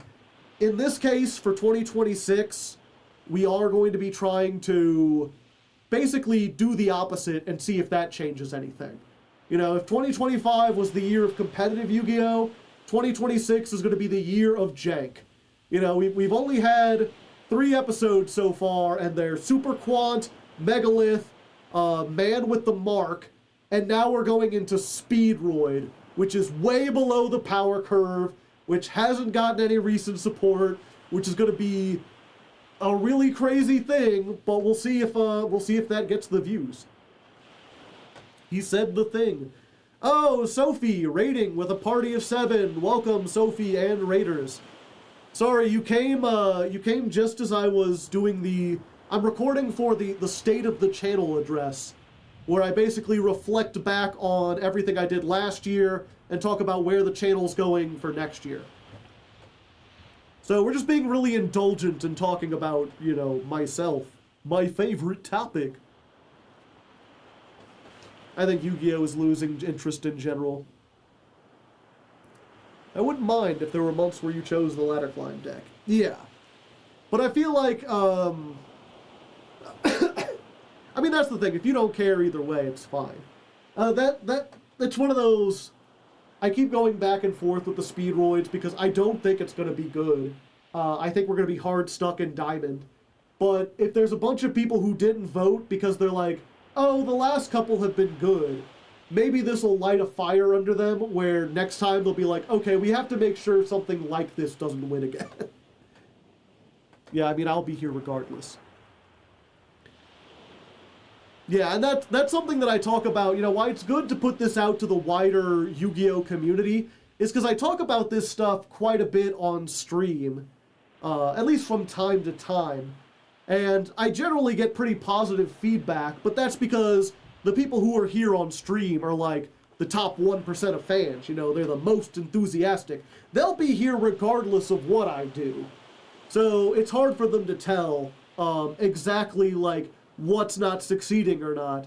And I mean, that's the other thing too, is like, the people who have decided that they don't like my ladder climbs anymore, they probably aren't going to watch this update video. They aren't going to give me any feedback about why they stopped watching. They're just going to stop watching and go about their lives. And it'll be up to me to figure out everything. In general, you just don't get a whole lot of negative feedback. People just leave because they don't want to be rude and be like, you fell off.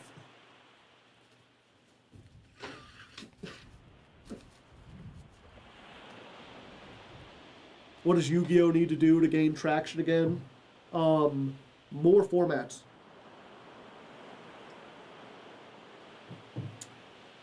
Yu-Gi-Oh! Is big enough and Master Duel has reached a large enough audience that if Konami wanted to, they could have 2 or even 3 separate formats, all played through Master Duel, without splitting the audience. You don't have to worry about splitting the audience, because they're all on one platform now.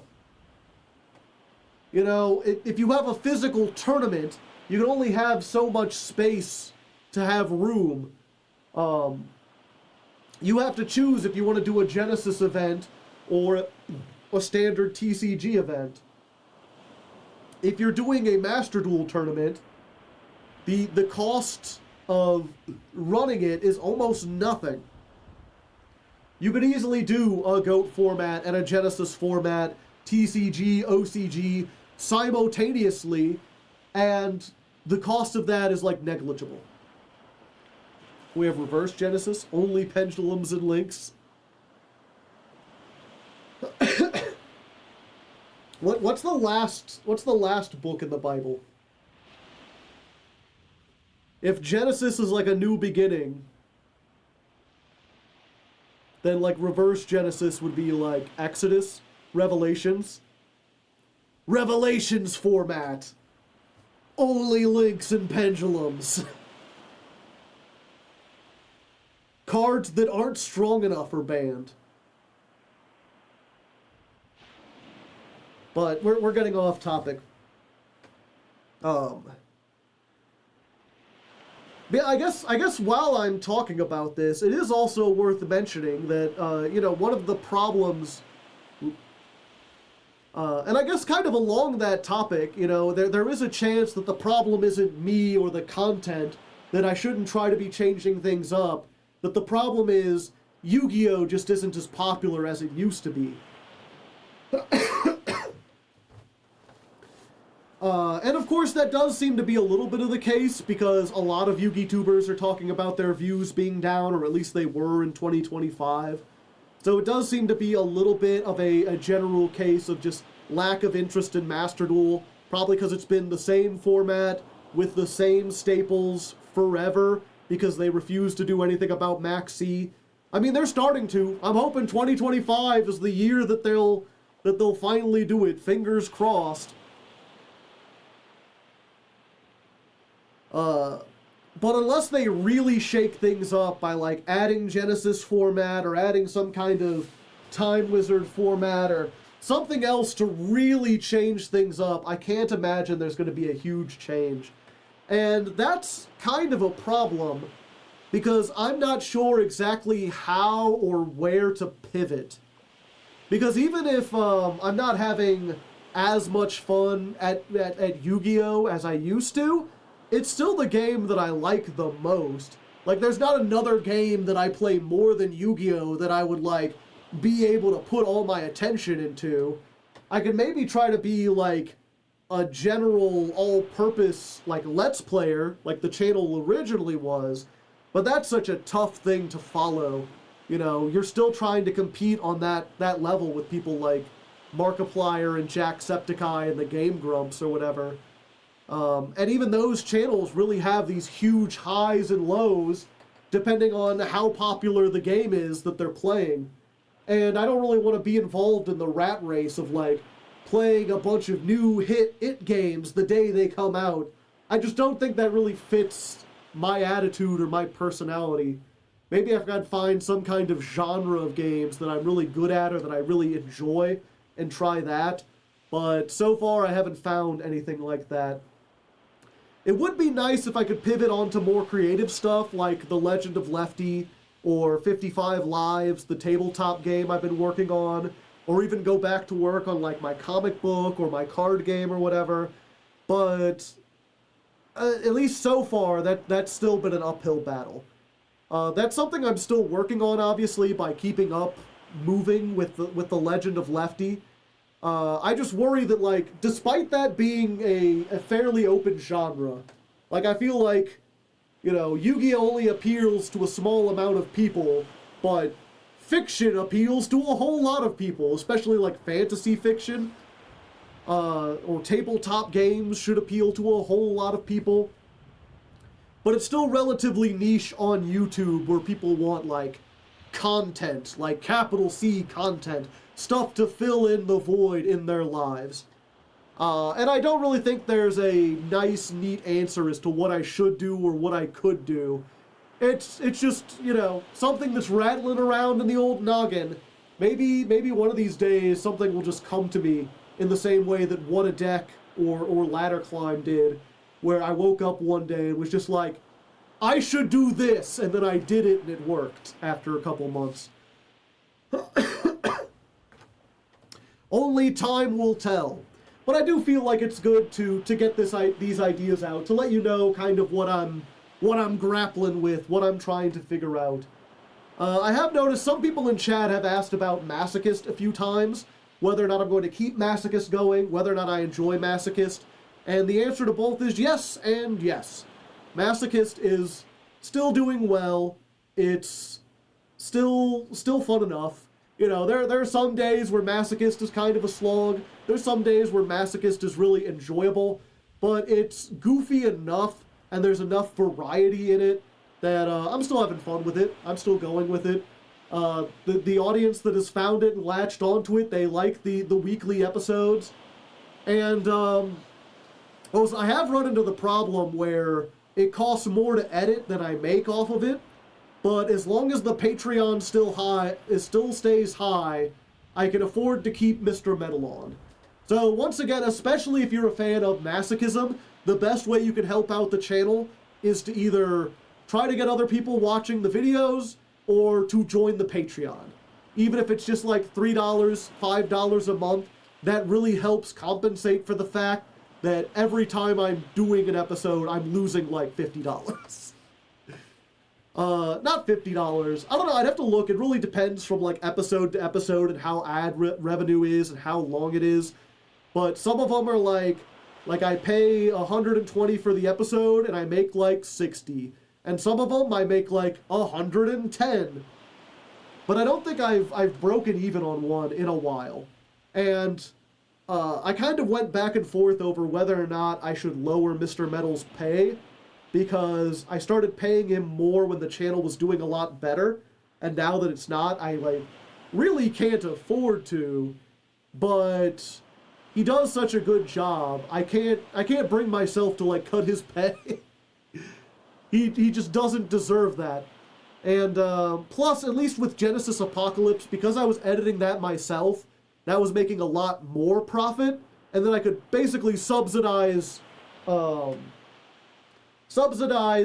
Masochist with Genesis Apocalypse. Joe pulls all the Fenriers, yeah. Your best episodes are when you enjoy playing the deck. I feel like there's very few times when I really just hate the deck. I can usually find enjoyment in something.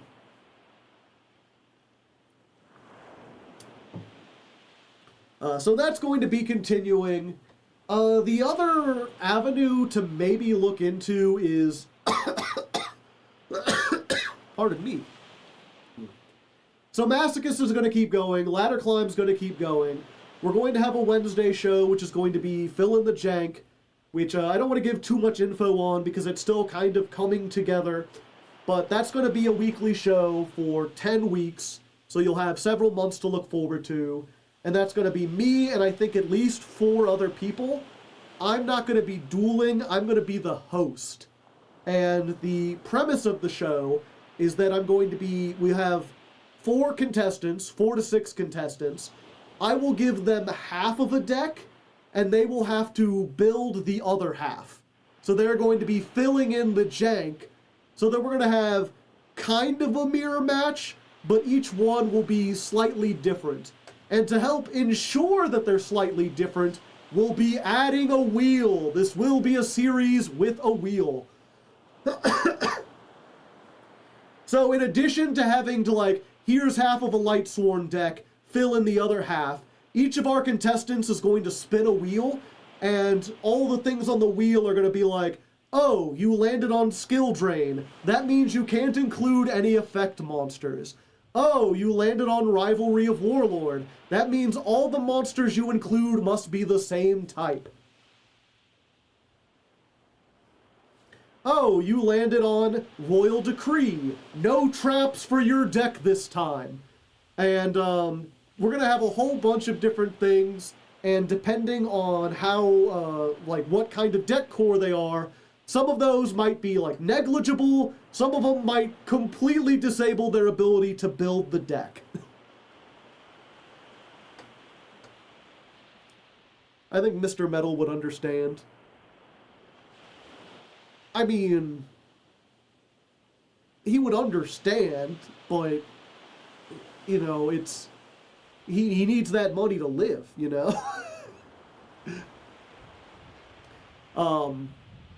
One other thing that I'm still kind of messing around with Fill in the Jank is we're going to kind of make use of the Genesis point system, where I think an easy way to make sure that no one plays anything overpowered, that like the players don't just start putting Ash Blossom into every deck they do as they realize that's the best card, is to just say, you're not allowed to play anything that has Genesis points. We're using the Genesis points as like a ban list, where if it's pointed, you're not allowed to use it at all. And that should make sure that we're in a low-powered format, without a whole bunch of negates, without a whole bunch of hand traps, where you're using mostly your engines, and actually playing kind of like an older school style of Yu-Gi-Oh! And then that also opens up the door for, you know, if every episode is a little tournament, whoever comes in first, they obviously get a point, you know, they're one. That also opens up the door for, like, you know, every episode we have a tournament, and whoever comes in first, obviously they won, you know, they're one step closer to winning the series, they get a point. The people who lose get Genesis points to spend on next episode. So it'll be like, okay, you came in fourth this time, which means next time you'll have 50 Genesis points, so you can throw in some of these forbidden high rarity cards to make your deck a little bit more powerful than everyone else. How does that work with Link and Pendulum decks? We're just not allowing Link and Pendulum decks until like the last couple episodes, and then we'll open them up. They get 1 Genesis point, yeah.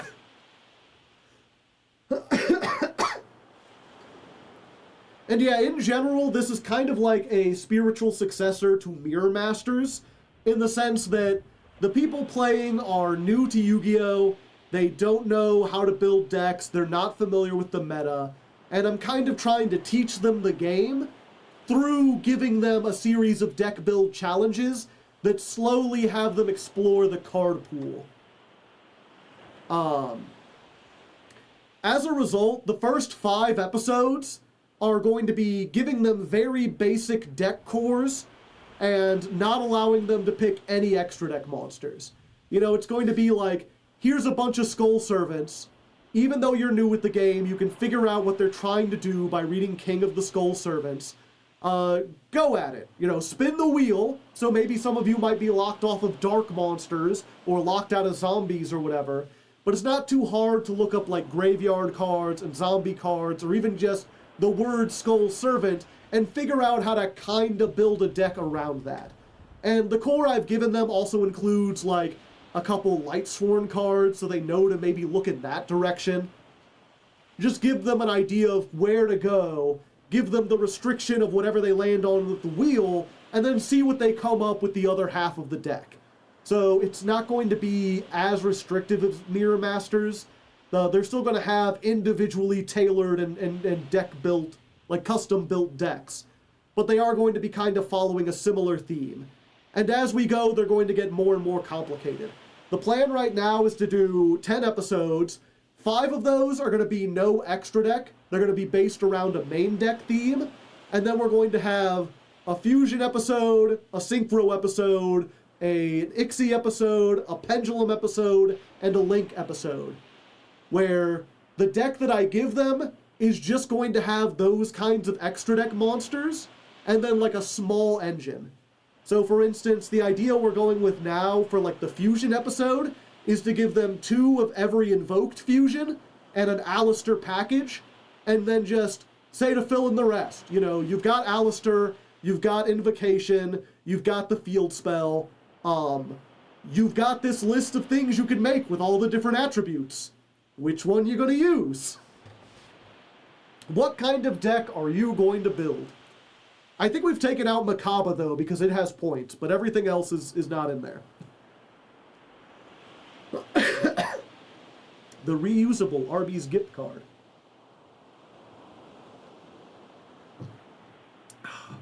Normal summon Alistair. The episode, exactly. So that's the plan with that. I think it'll be a lot of fun. I think it has a lot of potential. It's something that we can do for multiple series. We could bring people on. We could get new people or whatever. But we'll see. It's definitely going to be jankier. We are not going to have 5 or 6 face cams. It's very much going to be in the vein of MBT's progression playoffs, where he's on camera, and then it's going to be a bunch of his friends' voices. And hopefully people can tell who's who, and we're going to have a tournament or whatever. And it'll be fun. We'll get to chat and hang out and everything. But I'm not sure if it'll appeal to a broader audience. We'll have to see. And then other than that, I don't really have any like major Yu-Gi-Oh ideas, which is a little scary because I thought the Genesis Apocalypse thing would be a shoo-in because everyone was excited about Genesis. And it feels like a whole bunch of people turned against Genesis, and that's unfortunate. And I've been considering like other card games. I think in 2025 especially, there was a lot of talk about Alestrals, but the launch of Alestrals Clash was just really fumbled, and that game in general has just been harder and harder to get into. It never really took off online, and I couldn't get any of my friends into it either. For whatever reason, it feels like it only appeals to some Yu-Gi-Oh players. And if you're into Magic or whatever, not as much. I have also been getting into Magic. I've started playing Commander format this year. And I would love to make some content around that. But the problem is the official Magic the Gathering simulators are way more expensive than the Yu-Gi-Oh ones. And the unofficial ones look like Dueling Book. Like, they are just really flat, hard to make out information, things not conveyed very well. And I just don't think it would play very well on the channel. And plus, especially, like, Commander format is very much like... It's a format that works really well if you've got 4 people... and you all have really good banter and really good chatter. But finding 4 people that can do that online, at least for me, would probably be pretty difficult. So I'm not sure how I could get in there. I could also maybe start doing this genre of content that a lot of people have been doing, which is like, you know, a Yu-Gi-Oh player reacts to Magic the Gathering stuff. Yu-Gi-Oh player teaches other Yu-Gi-Oh players how to play Magic the Gathering using Yu-Gi-Oh terms. It's a video I've often thought about making, but I feel like, unfortunately, that's getting really saturated right now. The big meta seems to be reaching across the aisle to other card games and getting them to react to whatever. Alestrals doesn't freaking advertise anything. I think if they advertise anything, they might get more traction. The thing is, they went all in on advertising through content creators, and that only works if your, like, product is immaculate, if it's, like, perfect. And the first couple runs of Alestrals were pretty damn close to that, and I think Clash had the potential, but they either didn't get fast enough developers, or they didn't get it. It just wasn't quite there. They didn't get all the cards in time. And the visuals, they're just like still visual bugs and glitches. And unfortunately, for better or worse, Master Duel has set the bar for what people are willing to watch so fucking high that it's really hard for anything else to compete. I mean, there's a reason why I'm getting my friends to download MD Pro 3 for this casual series we're doing, even though that program is, like, absurdly difficult to get running. And that's because if I play on YGO Pro, if I play on Dueling Book, if I play on Yu-Gi-Oh! Omega, people will see it and instantly turn away because it does not look as good as Master Duel. People need to be tricked into thinking it's Master Duel in order to watch it, unfortunately. Meta Commander is brutal. It's interesting, I've watched a few Meta Commander duels, and I will say it's interesting to see the politicking angle of Master, or of Commander play out in these competitive pods, where like it's like the four most unlikable people you've ever met, each trying to convince you that they're slightly more likable than the other three people. If that makes any sense. Like that's what makes Commander so great, and why competitive Commander I feel like doesn't really work as well. If you've never played Commander format, EDH it's called in Magic, it is specifically a 4-person free-for-all. You get 4 people, you can attack whoever, and the thing about that is that inherently the only way to win is to, what was it? Like, in order to win a game of Commander, you have to convince 2 of the 4 people in front of you to attack someone who isn't you. Right? Like, it basically a one-on-one battle very rarely, like one person can very rarely defeat one other person. But if 2 people team up, they can defeat someone else. And so if you start building a board and it's clear that you're ahead of the curve, that makes you the threat. You're the problem. You're the strongest person, so anyone else could team up with you to take out the rest of the board. Alternatively, any 2 people or any 3 could team up and kill you.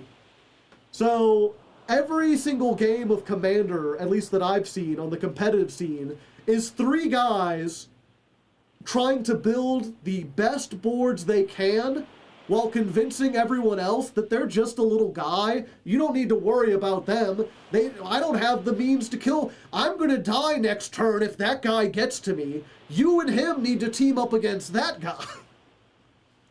While also holding in your hands the ability to kill at least one of them.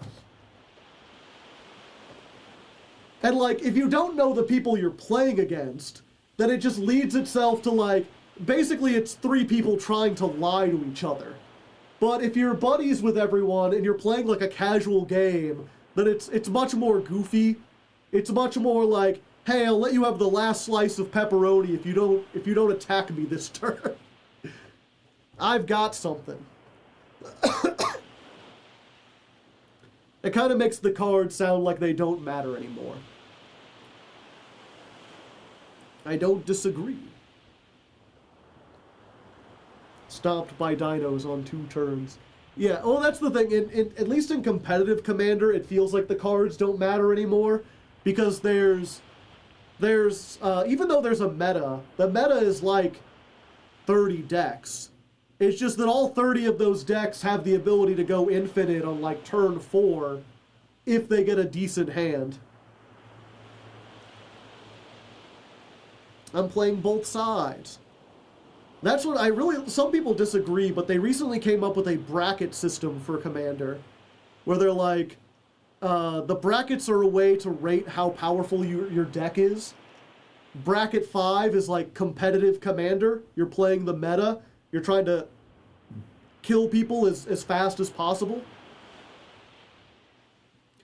And bracket 1 is like a roleplay deck, where it's like, yeah, I've put all the druids in a deck, even though they don't work really well together, and I've got my druid guy. And like, is this deck good? No. But I get to summon my druids and like play with the flavor and everything. And at least among my friend groups, the friend group that I play with, we're like bracket 3-ish. We're like right in the middle. We're like kind of doing stuff, but we're being a little goofy with it. And they have rules specifically for like, you know, if you do these things, then you're above bracket 3. You know, once you've gone this far, you're going too hard in the paint.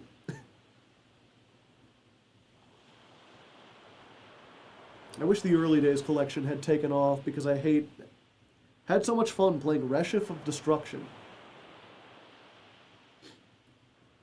You can rent magic cards. Ah, I see.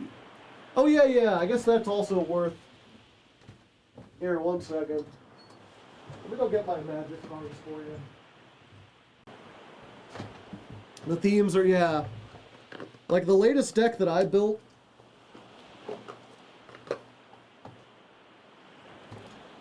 My commander, the thing that my deck is built around, is a car.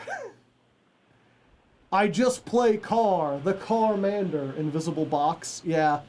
Ooh, that's really nice. I could just like... Ooh, check me out. I'm a modern art painting.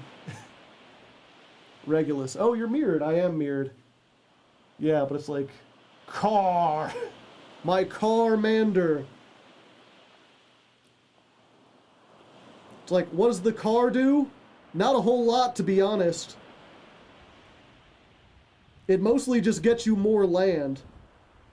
Oh, and I realize if it's mirrored, I can't show you this. But, like, I have cards in my deck. I'm like, who's going to be best? It's reversed, but you can't... This guy's name is Karn, with a K. I am playing a whole bunch of Karns in my deck. Because who better to pilot Kar than Karn? And so, like, this deck is just, like, it's all about the flavor. Is this Final Fantasy 12? Yeah, this is the Final Fantasy 12 car. I didn't know that when I picked it. I just thought it was neat that, like, out of all the people you could pick to be the boss of your deck, one of them was a fucking car. FF15, yeah.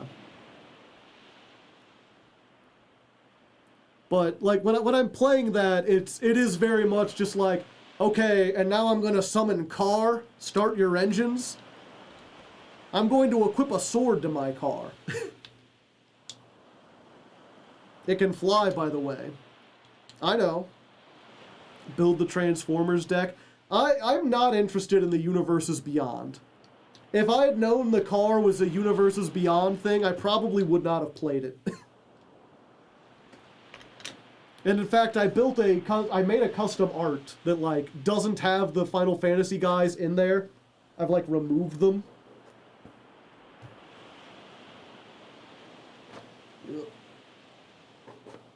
But, like, I go out of my way. I think the only Universes Beyond... I have two of those that are in here. I have Doctor Who's car, because it's another car. And I have the One Ring, because I think it's funny that that my car can equip the One Ring. I just think it's silly. I think it's a goofy thing. Yeah, let me see if, do I have... No, my lads! Do I have the art I made for it? It's somewhere in here. I still need to print it out. Because I went through the trouble of making a, of making this. Yeah, there we go. That's the alt art I made for it. I changed the name, too. I summon car... I love the Lord of the Rings ones.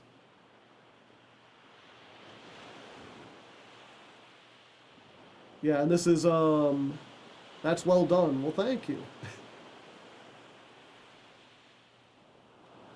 Whenever it attacks, reveal cards from the top of your deck until you reveal a land. Put that on the battlefield tapped. So thematically, it's like, get in the car, we're going for a ride. I attack someone, I just drive over their field. Like, we're gonna go for a ride, I drive over your field, let's see what we find. Oh, this is a lovely hillside this time of year, and then I just put that onto the field. And it's like, oh, by the way, since I drove near you, you're going to take some damage. I'm going to run over you with the car. Unless you want to throw one of your creatures in front of it. So, like, yeah, I guess I'll throw my 1/1 paladin in front of the car. Just to block it. So I just like this idea, like, my friends, like, you know, they've got a white deck, they've got angels and paladins, and they're summoning all these holy things with artifacts or whatever. And I'm like, I summon the 1995 Dodge Bronco, I rev my engines. I'm gonna be speeding in your general direction. They're like, I guess I block with the paladin.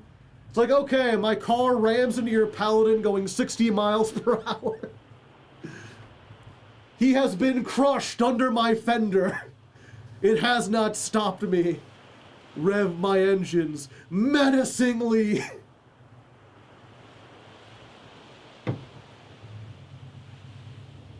Yeah, and then, like, I do have a small smattering of swords and armors and stuff that I can equip the car with. So it's like, I get Excalibur, I duct tape it to the hood of the car. My car is revving its engines. Equip my car with DUI to give it trample.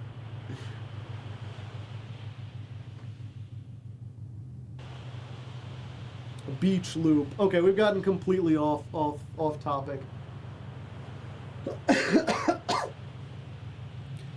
Yeah, I needed to find it. MBT was like, I was trying to think of stuff before that I could add in. I've got like other cars and Karn.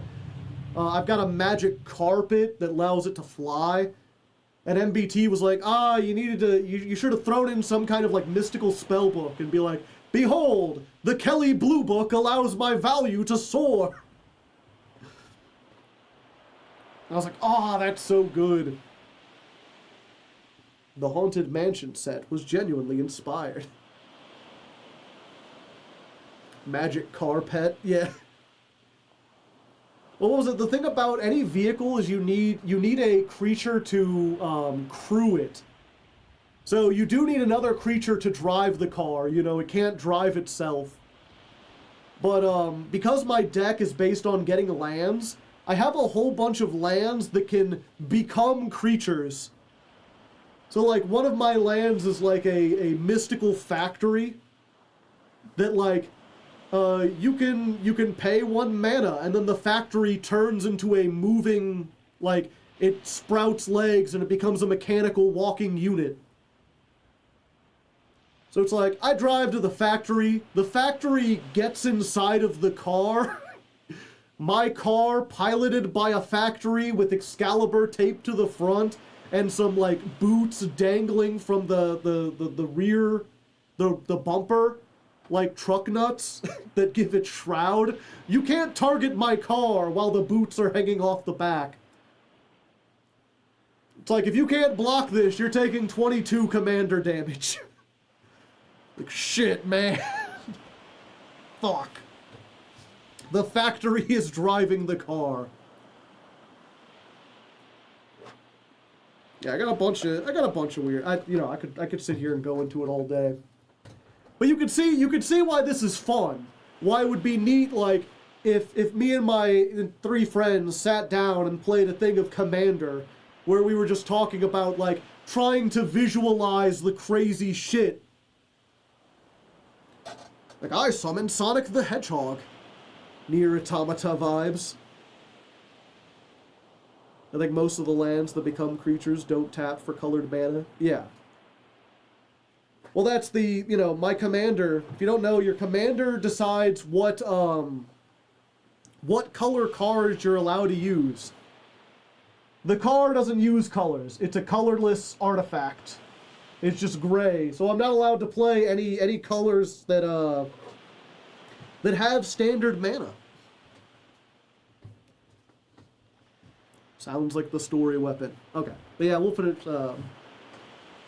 But yeah, at this point, I feel like I've been rambling for quite a while. Hopefully you enjoyed this insight, into what I'm doing, where I'm going, what we've got planned for 2026. It's nothing too dramatic. I'm mostly just staying the course. I just got a couple extra things. Maybe it'll turn out well, maybe it won't. There's only one way to see. Hopefully, though, you enjoyed, and hopefully you'll join me for this journey we're going on. Wherever the hell we're going to end up, it'll be fun to get there together. So keep an eye out for Phil and the Jank. Keep an eye out for The Legend of Lefty Part 3. Join the Patreon. And until next time, as always, good luck and have fun. Boots instead of fuzzy dice. Yeah, that's why I should throw them over the rear view. I'll have to, one of these days,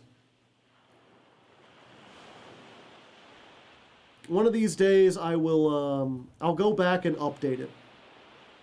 At the moment, I'm too busy looking at my newest deck.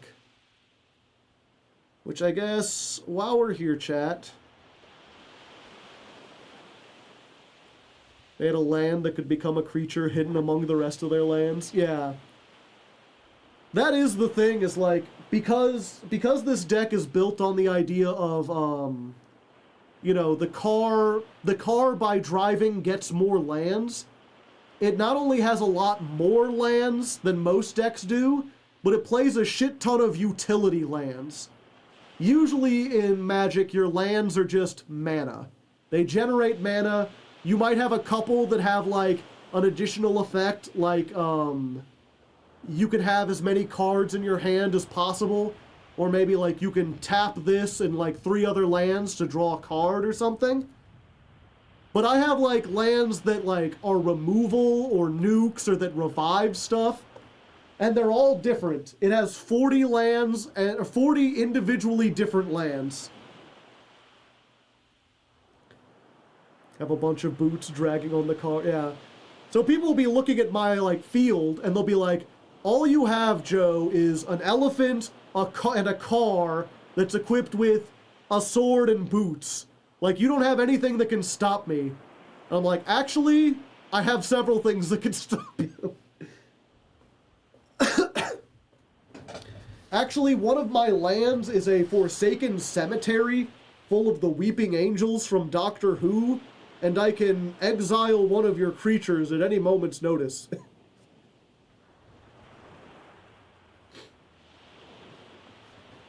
Livin' La Vida Joda. Okay, so we've been here for about 2.5 hours, chat. I could be here for a little bit more. Let's, what do you want to do? Got 2 options. We could play a little bit of Blueprints. I'm gonna play some Blueprints. We could get like a game of that under, or continue chatting. MTG. I do have my other deck I'm working on. If you'd like to see that, it's not nearly as goofy as the car deck, but like I could show off all the things it does. Yee, Blueprints. Can the Weeping Angels drive a car? No.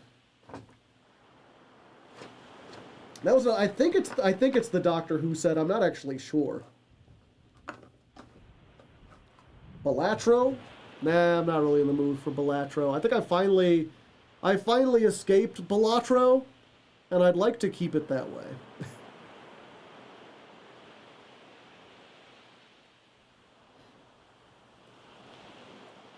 50-50 with 1 vote each.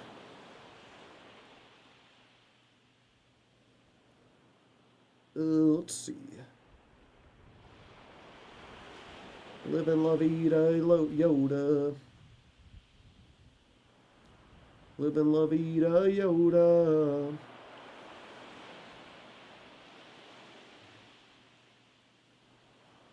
Damn it, why does it always do that?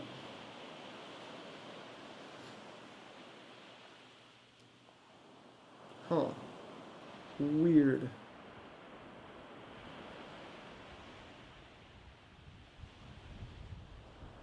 Oh, I should make myself smaller.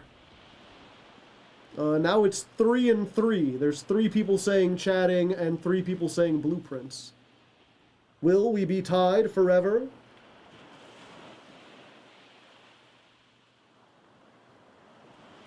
Where's the webcam? There it is.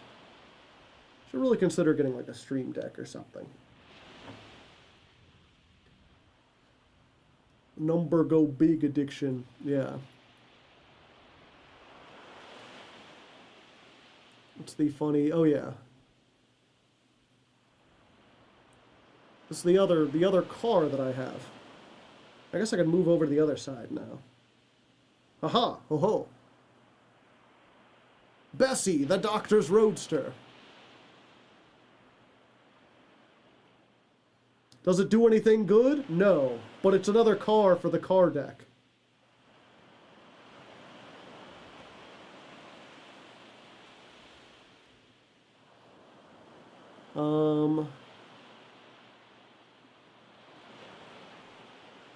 Oh yeah. Land. So this is a land, the Tyrite Sanctum. Target legendary creature becomes a god in addition to all other types. Put a +1/+1 counter on it. So this is a land that turns my car into a god car. Is it especially good? No, +1/+1 in like in Yu-Gi-Oh terms is like giving something 500 attack and defense. Behold, car god. Ultima's also from Final Fantasy. Is he? He doesn't look like Final Fantasy. Oh, I guess he kind of does from here. Whenever Ultima attacks, put a blight counter on a land. For as long as that land has a blight counter, it loses all types and abilities and only generates colorless mana. Whenever you tap for colorless mana, add an additional colorless mana. So you get twice the mana, and whenever he attacks, you can make your opponent's lands become useless. Or not useless, but like less useful. Get rid of their abilities. I mostly put this in here because I like the idea that like, Ultima, the origin of oblivion, descends from the heavens. He slowly gets into the Dodge Bronco. I'm gonna kill Chaos.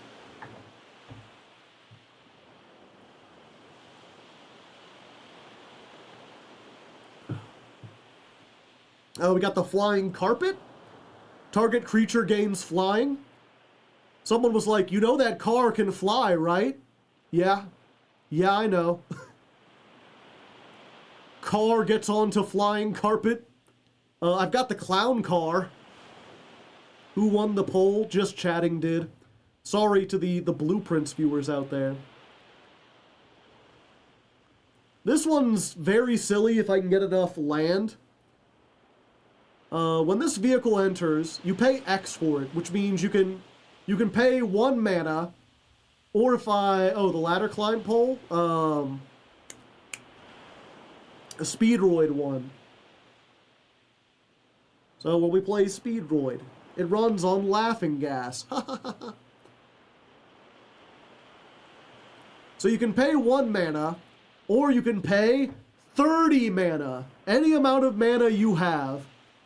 Whatever that is, that's the X number. What won the ladder climb pole? Speedroids, yeah. So when this vehicle enters, roll X number of 6-sided dice. For every odd result, create a clown artifact creature. For every even result, put +1/+1 on this vehicle. So late game, I toss this down by paying like 20 mana. I roll 20 dice. And then like 10 clowns come out of this car. And the car goes up to like a 10-10. It becomes a Blue Eyes white clown car. Going to be roiding out next month with speed. I've got Summon Bahamut.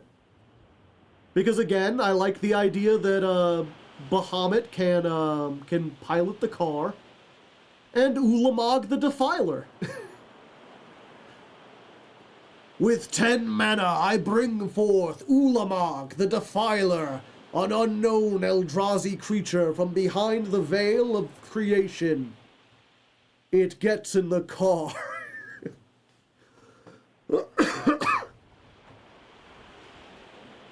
When you cast this spell, target opponent exiles the top half of their deck rounded up. Bahamut is also Final Fantasy? Fuck. You'd be a Nissan Altima, yeah. Ward, sacrifice 2 permanents. That means if you want to target him for anything, you've got to tribute 2 cards.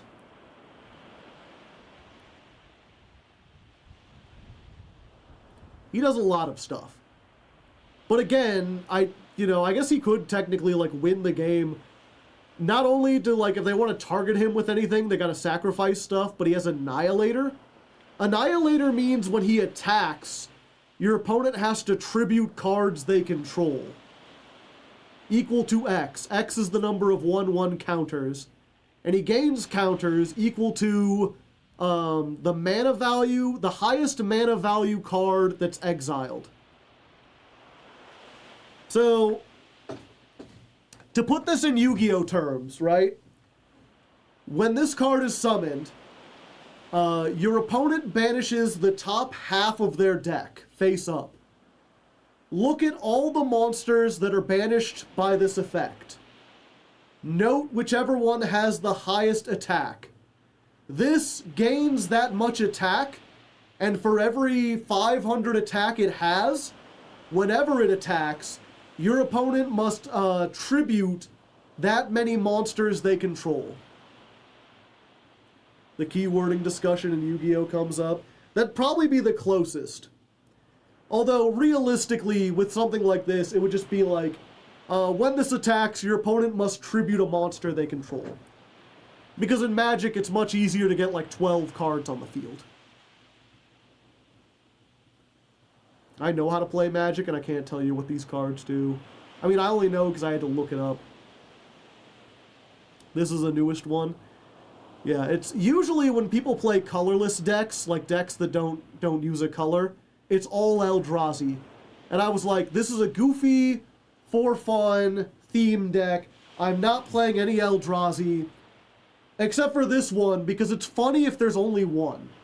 It's funny if the entire deck is goofy shit, and then, like, also I can summon Ulamog the Defiler, who will win the game on his own, or can just be used to pilot the car. See y'all later. Have a good one.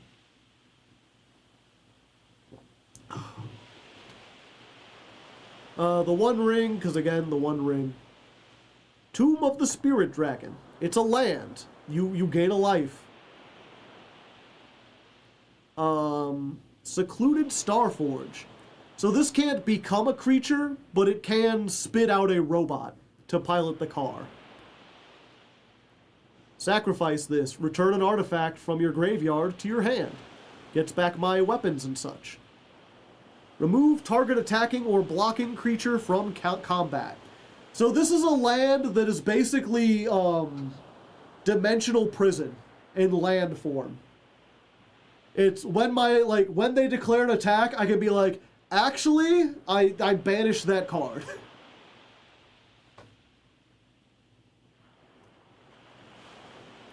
A valid strategy for keeping Ulamog in check is to not blow up your cars. Yeah. Amaketh Raceway. Start your engines. If you have no speed, your speed starts at 1. It increases once each time on your turn when an opponent loses life. Max speed is 4. If you get to max speed, a target creature gains haste. Is that good? God, no. But it's a racetrack, and I'm playing car, so it has to be in here. Waste. This is my only basic land. You have no maximum hand size. You can get your commander back. You can destroy a land.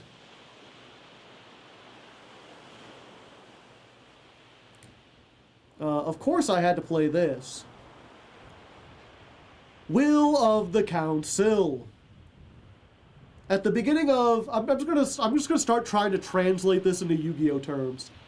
At the beginning of your standby phase, starting with you, each player votes for Carnage or Homage. If Carnage gets more votes, destroy this and all cards on the field. If homage gets more votes, or the vote is tied, draw one card. How many lands are you running? 40. I fucking love vote cards.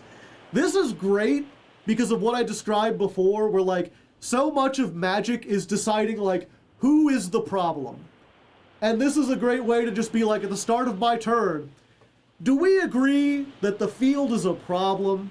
Because if I can get 3 of us to vote that the field is a problem, then we can nuke the entire field and start over from scratch. It doesn't nuke the land, so the land stays, which means this is always good for me because my deck is inherently full of lands that does stuff. But this gets rid of everything that isn't a land. And if they want to be like, no, this isn't a problem, then I get to draw a free card. So it's either a free draw from me or it blows up everything that isn't land. Carnage or Homage. Or Pumice. And this is also like a fun, like, commandery kind of card. Will it really live into your next turn?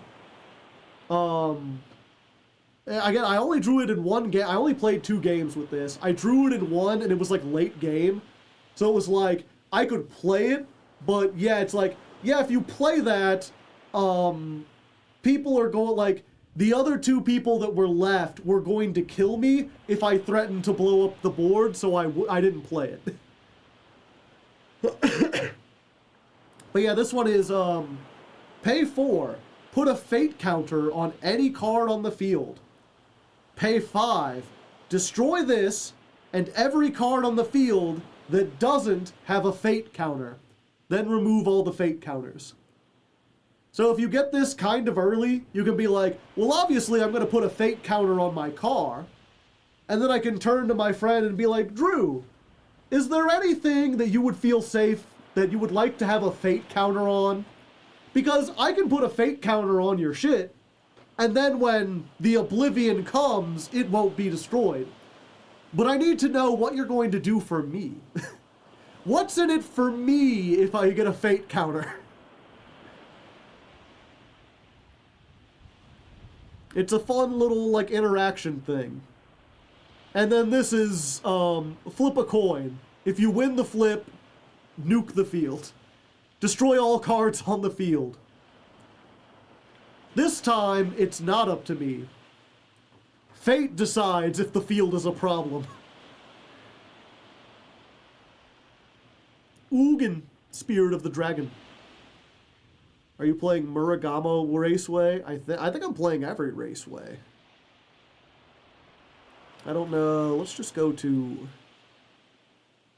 I'm playing 44 cards. 44 lands. Ugin is a menace. Yeah, I'm playing Karn, and Ugin. And the other Ugin. Yeah, I forget, what does this guy do? Planeswalkers are weird. So, how the Planeswalkers work, you could think of this thing in the bottom corner as being like a counter. You start with 7 counters, and then it has 3 effects. If you use this effect, you gain 2 counters. If you use this effect, it costs 10 counters. So you've got to use this one twice in order to use this. Did you just pick Karn for his name? Yes. So, gain 2 counters. This deals 3 damage to any target. The weird thing about damage in Magic is that, like, damage can be, like, think of it if, like, in Yu-Gi-Oh! If it said, like, you could inflict 1,500 damage to your opponent, or 1,500 attack. What was it? You can either deal 1,500 damage to your opponent, or you can choose a monster, and give it minus 1,500 damage. Or 1,500 attack. And if its attack would go below 0, it's destroyed. That's essentially how damage is treated in Magic. where they're like, they have, the creatures have health, and if that health goes to 0, they die. So dealing 3 is like 1,500. I can also pay any number, exile any permanent that has a mana value of X or less, that's 1 or more colors. And the mana value is this color up here at the top, or the number. So it's removal. It's removal for anything. I can also, if I get it to 10, I can gain 7 life, draw 7 cards, and put 7 cards from my hand onto the battlefield, which is just, it's insane. But you never get there because they kill this if you ever get close to 10. And this guy just makes it so my colorless spells cost less. I think he also draws cards or something. Yeah, the land. We got the Raceway, Dread Statuary. Yeah, I don't know why this is a land. It don't look like a land. It looks like a dude. And I guess it is a dude. Because it's a land that turns into a dude if I have 4 mana. It's also still a land. So it's like, I drive my car through the statuary, and then one of the statues gets up and gets in the car. Oh, there it is. The technically Doctor Who card, the ominous cemetery. Yeah, and this is also one of those neat wordings. Target creature's owner shuffles it into their library.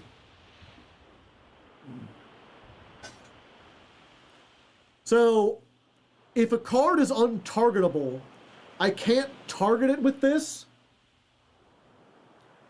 But if it's unaffected by other card effects, I forget what the word is for that. It's not hexproof, because hexproof means it can't be targeted. But this gets around some weird stuff, because this card doesn't shuffle it into the deck. It forces their owner to shuffle it into the deck.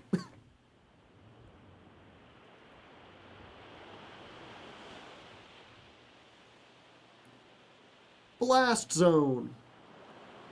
This is the factory that becomes a thing. This is another factory that becomes a thing. Thespian Stage becomes a copy of any land. Echoing Deeps enters the battlefield, targets any land in the graveyard. So if they get rid of one of my lands, I can get it back. Target creature can't be blocked this turn. This is like the win con. Because if the car deals 21 damage, they die. So making it sure the car can't be blocked by creatures, like if car attacks directly. Which again, just trying to think of how this would work like in the flavor of the game, is like, you can hear my car, like, the engine is roaring. It has 2 swords taped to the hood. If it runs into you, you're dead. It starts roaring down the streets. Suddenly, a side passage opens up, and the car ducks into a tiny doorway. What? Like, the bookcase behind you opens up, and the car comes rocketing out. Your people can't block in time. You're struck and run down by the car.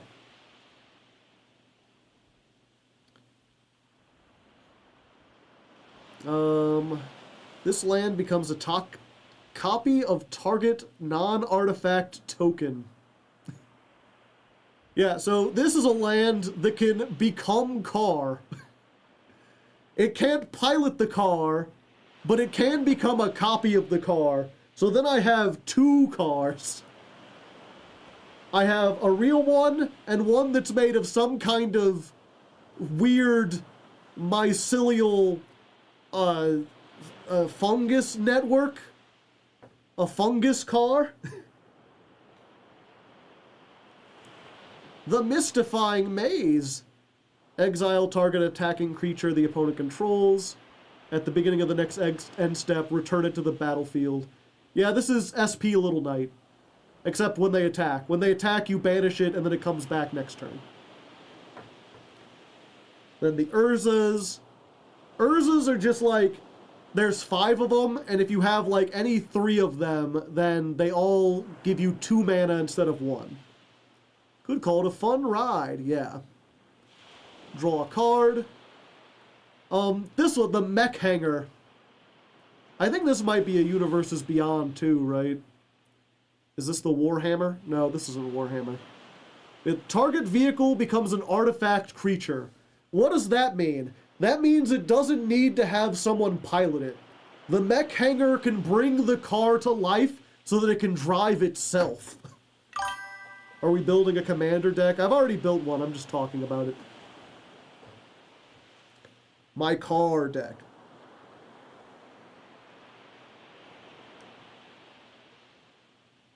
Mirex, yeah, summons a token. Raceway. Blinkmoth Nexus becomes an artifact creature with flying. I don't know what the flavor for this is. I don't know how this land becomes a creature. It looks like a land, and that kind of makes it funnier. Somehow this weird nexus of pylons that my car has driven to has become a creature that is now piloting the car. No.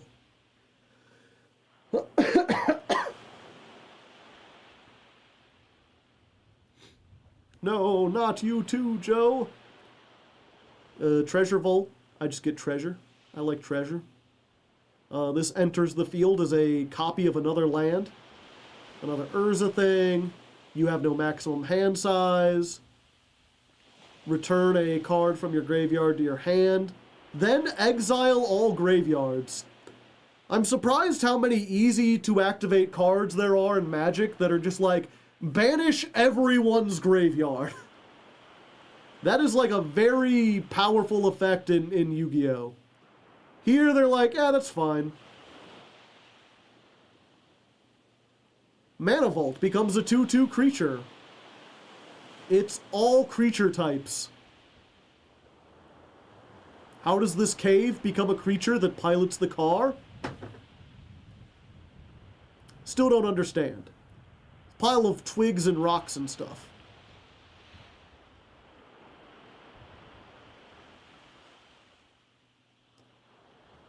This lets me draw. This lets me draw.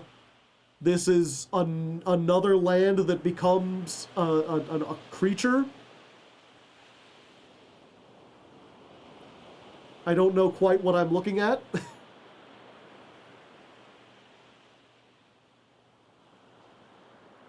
Search your library for an artifact. Yeah, the Inventor's Fair lets me search for an artifact. Oh, and Field of the Dead. Field of the Dead is like kind of a win con if I happen to find it. Whenever this land or another land enters, if you control 7 or more lands with different names, create a zombie creature.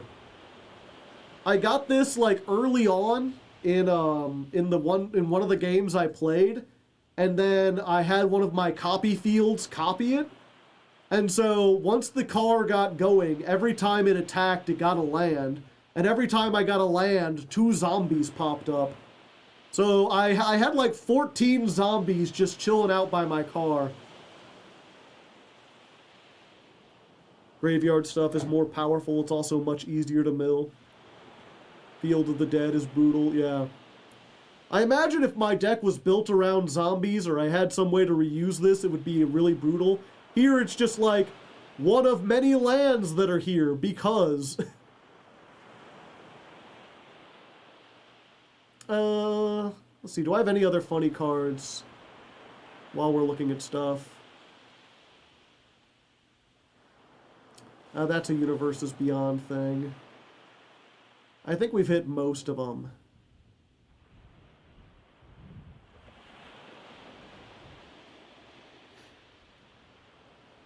We got like all the Karns that are just there because it's car. We got a bunch of like guys. We got the poo-poo UFO. The mannequin. Ha ha ha ha ha.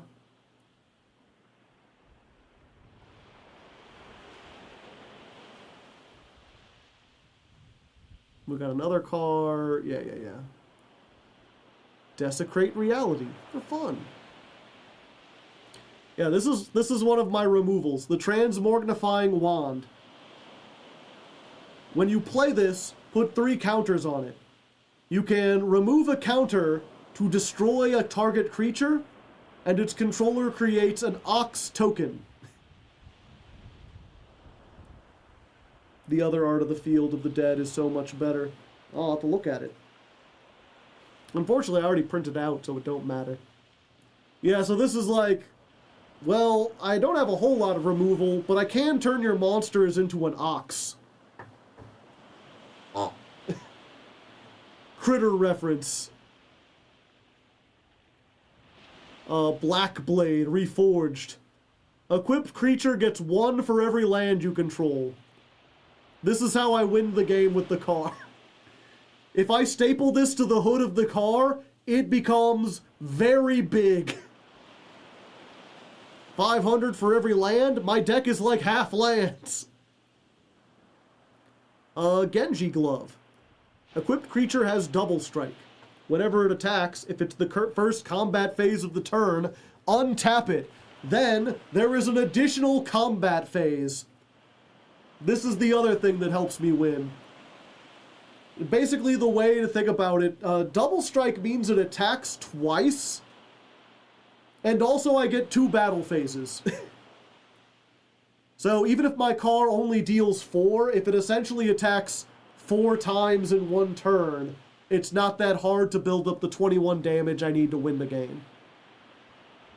I have no idea who Genji is, or like how this glove attaches to car. Commander plate. This is just like, I put the hood ornament is helmet. UFO. Put a land from your hand onto the battlefield. Just a way in case I get too many lands. But also, UFO gets inside of car, because this isn't a vehicle. But it can pilot the vehicle. Power and toughness are equal to your lands. Very big. And Crashing Drawbridge. It's a defender, so, you know, it's meant to it doesn't attack. But it can still... Oh, no, it can't. It doesn't have 1 attack. I think I put that in here thinking that it could pilot the car, but it can't. You need at least 1 attack to pilot the car. But yeah, so that's car deck. It is silly, it is goofy, it kind of works, it's won a game, it doesn't win a game very often. This was the one that I'm working on.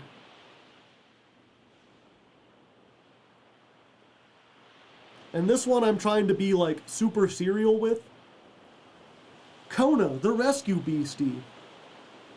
At the beginning of your main phase 2, if this card is tapped, put any permanent card from your hand onto the battlefield. I'm trying to think of how to explain this in Yu-Gi-Oh terms. I guess during the main phase 2, if this card attacked or changed battle positions, summon 1 monster from your hand, ignoring its summoning conditions.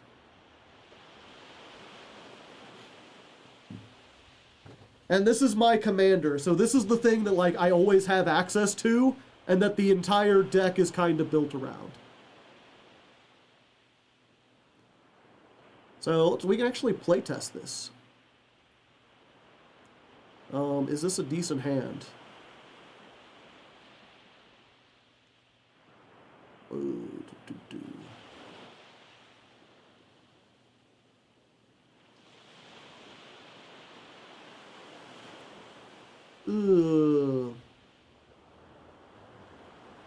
Maybe?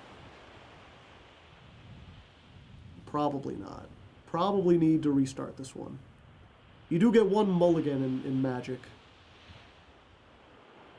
This... This isn't great either, but I think this has more potential.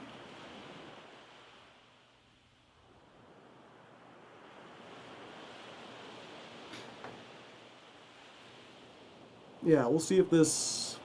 No. You don't get one mulligan? I thought you did.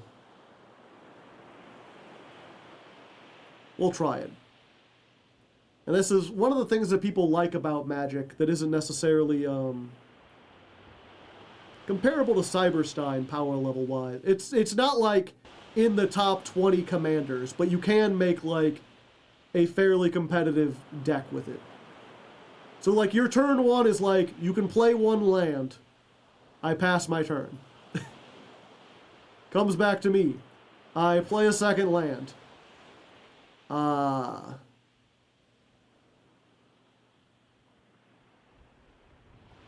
guess I can go ahead and like tap this and like put this guy out so I have something to block with. But I pass my turn.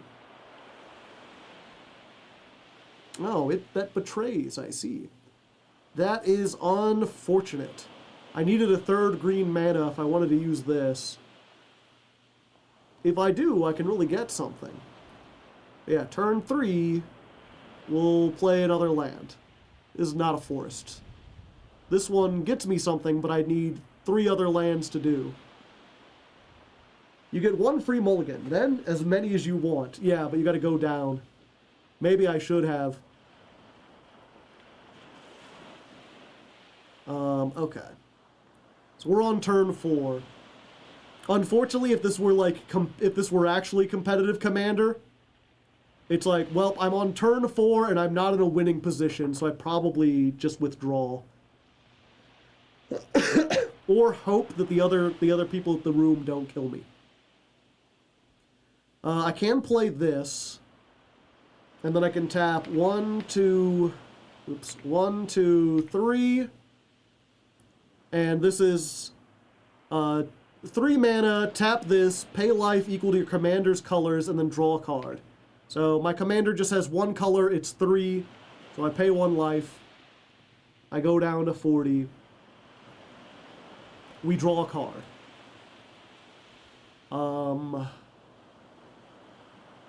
And that'll do it, I think.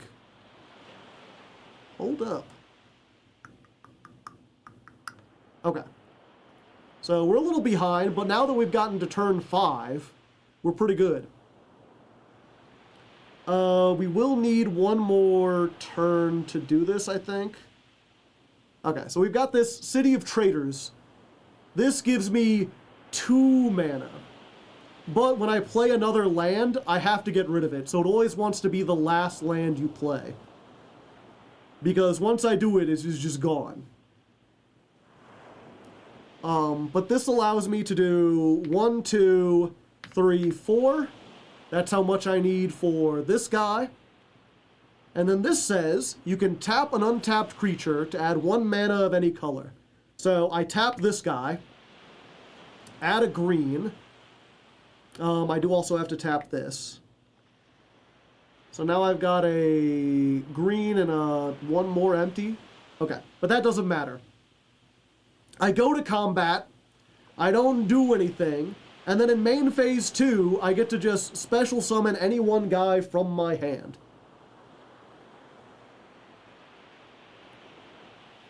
And the question is, which one do I want? There are some pretty big ones.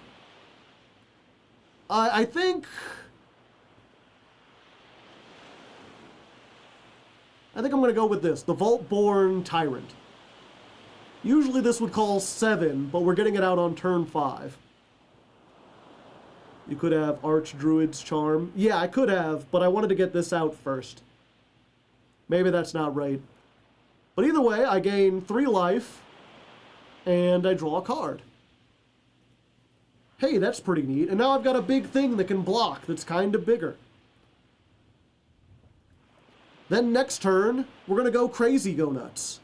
Because now that this is already on the field, what we can do is play 1, 2, 3, We put the formidable speaker on here. When this creature enters, you can discard a card, and if you do, search your library for a creature, put it in your hand, then shuffle. So we don't need this we don't need this anymore. So we can move this to the graveyard. Survivor mechanic is ace. And then we get to search for any monster in the deck.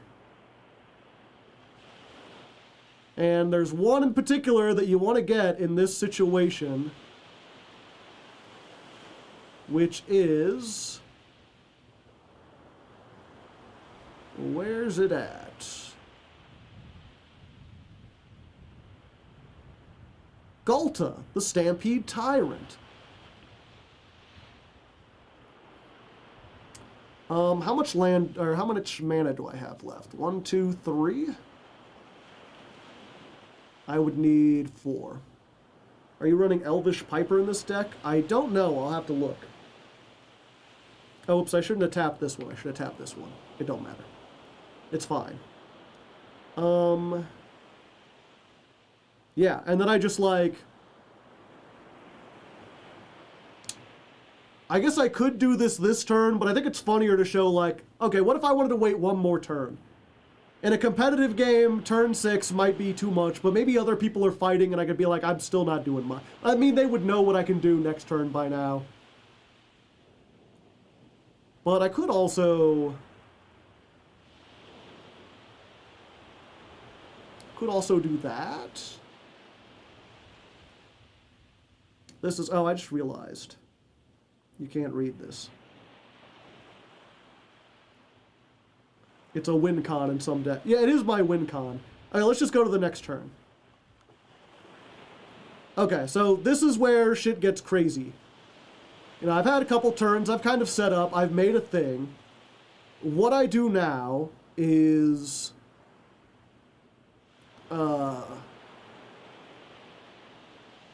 we are going to... This takes 5, so we can 1, 2, 3, 4, 5. We can play this, and this is draw cards equal to the greatest power among the non-humans you control. So the greatest power we have is 6, so I will draw 1, 2, 3, 4, 5, 6. Then we will use this to tap Kona. Main phase 2. Kona summons the guy we searched. When this card enters the battlefield, put any number of creatures from your hand onto the battlefield. So we can put It That Betrays on here. We can put the Woodland Bellower on here. We can put Nyxbloom Ancient. We can go ahead and summon the Wandering Archaic. We can... Oh, is that it? Yeah, that's it. But that's still pretty good. And so that's how, like, by turn 7, this is enough to, like, win the game. If they don't have a field nuke, this is like, unstoppable. And even if they do have a field nuke, this thing is kind of silly. Whenever an opponent casts basically a spell card, like a normal or a quick play spell, they have to pay 2 extra mana. If they don't, then you can get a copy of that spell, and you choose new targets for the copy. So, you know, they activate, what's a spell card that targets? If they activate Forbidden Chalice, then I get to activate Forbidden Chalice as well. And I get to activate it against them or whoever. Or they could pay too. So it's kind of this weird, like, floodgate. This guy just does piercing, and he's a 12/12, which is insane. This thing has Annihilator 2. So whenever it attacks, you have to tribute 2 cards you control.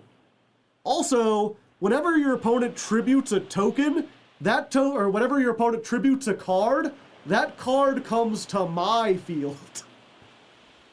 So every time this attacks, I get 2 of their things. And it's any 2 permanents. So permanents includes lands. I could steal their land as well. What's this guy? When it enters the battlefield, you could search your library for a non-legendary green creature and put it onto the battlefield and then shuffle. Oh, I'm doing extra stuff.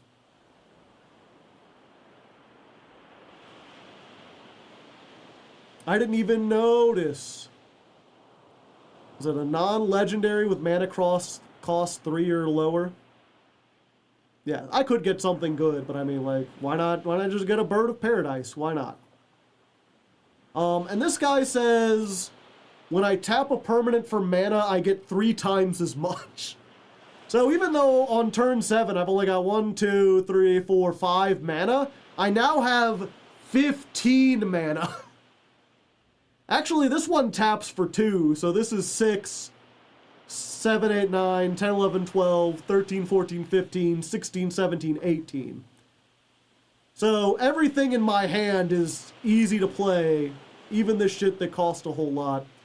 Oh, also this guy says, what was it? Whenever a creature with 4 or greater power enters the field, you gain 3 life and draw a card. So 1, 2, 3, 4, 5 creatures entered. So 1, 2, 3, 4, 5, 6, 7, 8, 9, 10, 11, 12, 13, 14, 15. And I'll just draw 1, 2, 3, 4, 5 more cards. The average green player. Yeah, so that's this deck. That's what this is trying to do. And sometimes, depending on my hand, depending on what I get, I can end up with a board state like this on turn 4. Which is what makes it like a competitive deck. Because if by turn 4 you can threaten 1 or more people on the board, then that's like the goal of it, right? Like, this was a slow, not very great hand. And I didn't maybe play it optimally.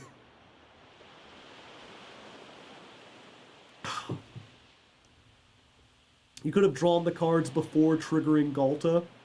Cheese. Yeah, I could have drawn one with Galta, then triggered Galta. Ramp, big dino, bonk, yeah. And that's essentially, it's weird because there's all these cards like this that, like, if you're playing any kind of slower, like, build-up, it just looks like it's, it seems terrible on paper. But once you understand that what you're going to do is... there's really no way I can do this where you can see it, is there? Now without moving chat. Even if I move chat, it's still pretty small.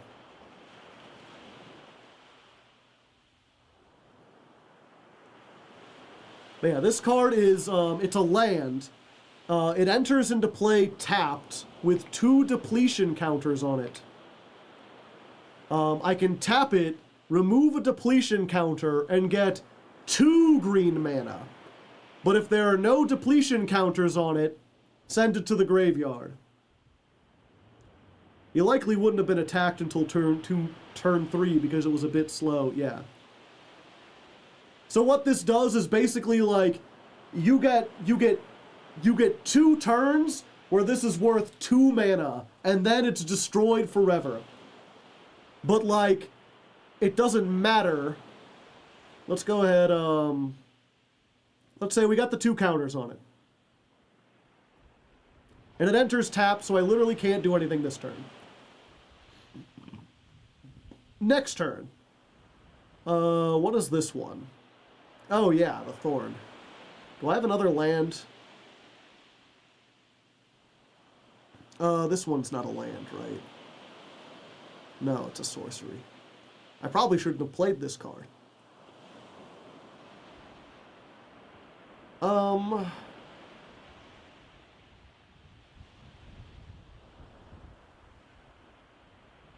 Yeah, I guess I tap this. That gives me 2.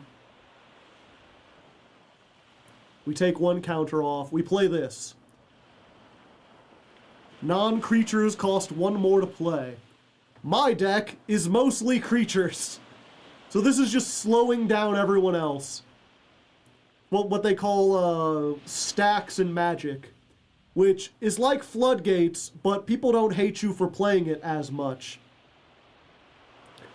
And this is just like, my deck is almost entirely creatures. Wait, I shouldn't have done that because I have this in my hand. Fuck. Fuck, I'm dumb as hell.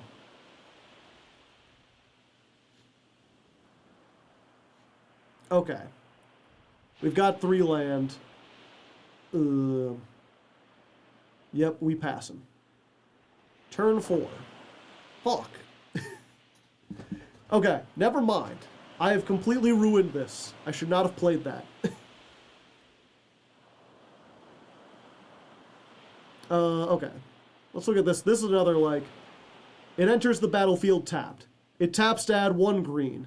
You could sacrifice it to add 2 green. So yeah, this gets me... That's what I need to look at, is like, okay, this enters tapped. Can't do anything first turn. Go to turn 2. Turn 2, we play another one. A lot of people really don't like stacks. Yeah.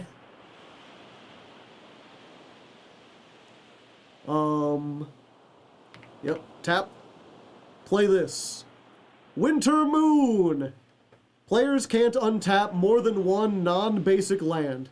This would kill my card deck. And I have no basic lands in that. Here, most of my lands are basic. It don't matter. It's just slowing everyone down.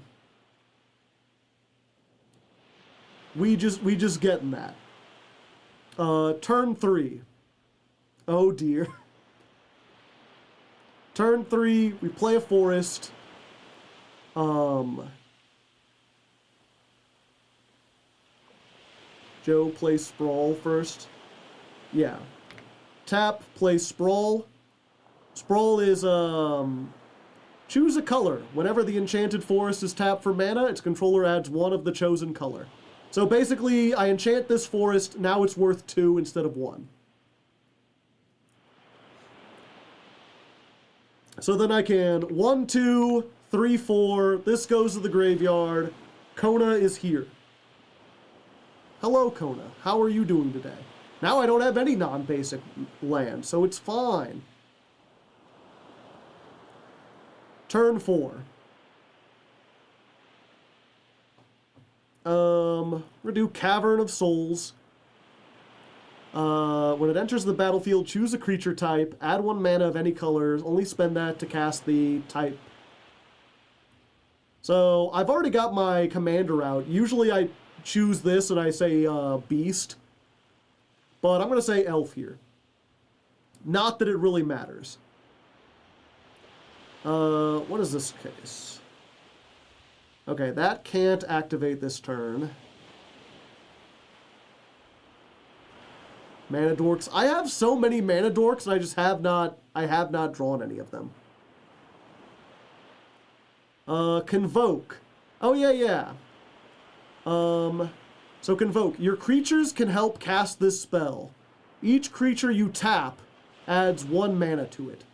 You search your library for a creature card with mana value of X or less, put it onto the battlefield, then shuffle. So this takes 3 green plus X. So I can 1, 2, 3, tap Kona. That's the one that I need for that. And I'm just using X as 1. That's fine, it was just there to tap Kona.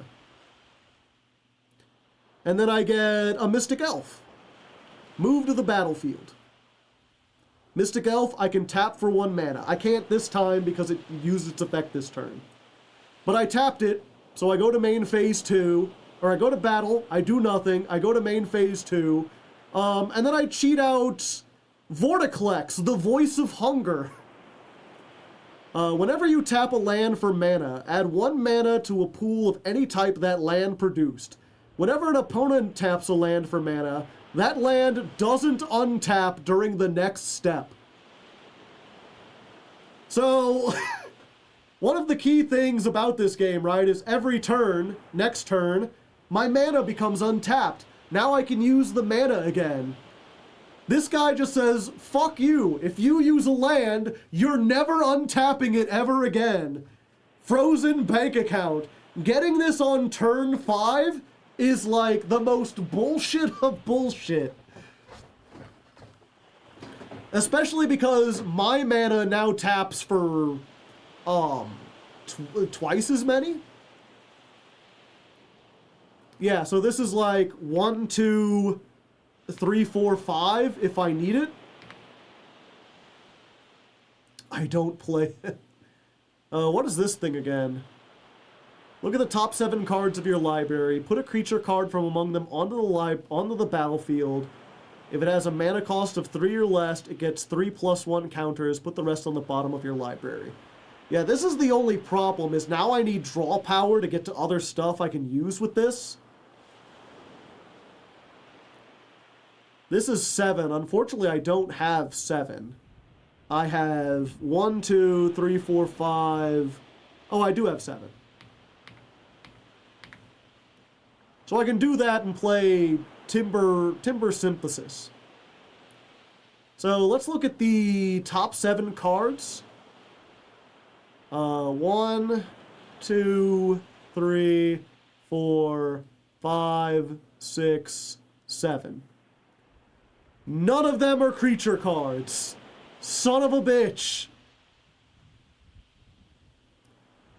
So we move to 1, 2, 3, 4, 5, 6, 7. Oh, I actually put him 6, 7. Yep, and this is some of the other problems that you can get with this. It's like, well, I could play this. I mean, this guy could attack for 7, and there's not much they can do about it. But I am a big target if they ever happen to get around all of this. And considering they have 40 life, attacking for 7, 8, 9, 11, I could maybe, over the course of 4 turns, kill 1 person if they can't use their mana to get creatures to block. But I'm also a huge target for everyone. Worldly Tutor. Search your library for a creature, reveal it, shuffle it. Okay, there we go. Tap 1. And I know exactly what I'm getting, chat.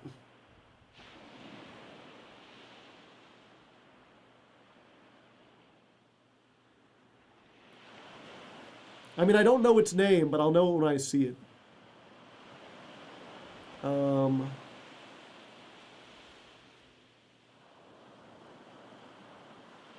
It's...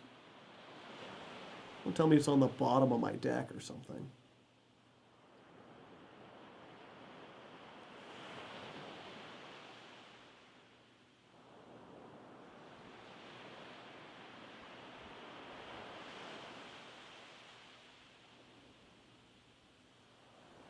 It's not Gulta. We don't need him yet because we don't have enough cards in our hand.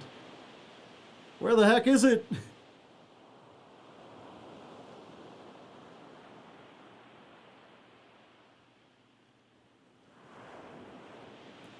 Jesper, Heroic, no. Formidable, Karn, Empath, Beast Within, Vaultborn, Disciple, Livestream, Badgermole, Karn, It That Betrays, the Giant Ant King, the Bird of Paradise, Craterhoof Behemoth, Bane of Progress, Archetype of Endurance,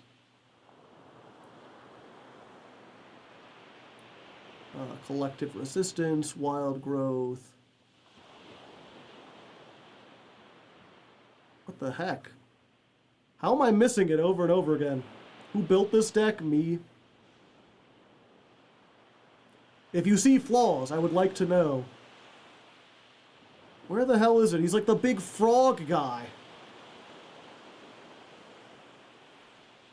He's like big and gross, and also he draws like a million cards.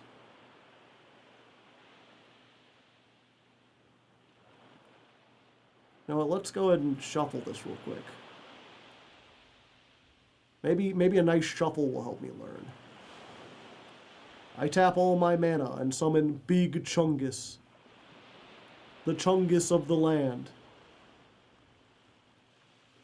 Sounds like a Death Frog fusion. Yeah, a little bit. He looks like that.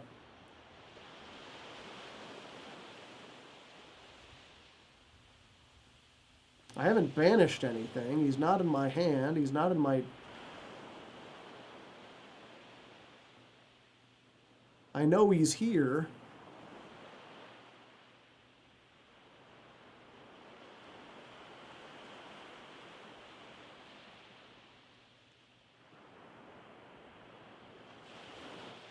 He's not the bear. He's not Bane of Progress. He's not the giant ship. There he is, Regal Force. How did I mention this? Okay. Okay, so I get that. I have some way to tap this, right? Oh, yeah, I do. Because this taps for 3. Oh, wait, no. I can tap this guy for 1. That allows me to play this. I can... Oh, wait, no, that's the opposite. It's the opposite of what I want to do. There are a bunch of 1-drops that tap a creature to add mana. Yeah. You could play vehicles. Well, I do have a whole bunch of stuff that does that. Just not on me. Yeah, this untaps. The good thing, of course, is that, like, I can just go to battle and just, like, attack someone with this. And as long as it survives to main phase 2, so whoever's the weakest, I just tap it. I just attack, and then in main phase 2, I summon this. When this enters the battlefield, draw a card for each green creature you control. So 1, 2, 3, 4, 5. There we go. Add 1 for every elf. Creatures have hexproof, yeah. Worldly Tutor puts the card on top. Oh! I didn't know that. That's not as good as I thought. Yeah, this guy's good, especially if you get a bunch of these little mana dorks out or whatever. Okay. But I think you get the point. You get the point of what I'm trying to go for.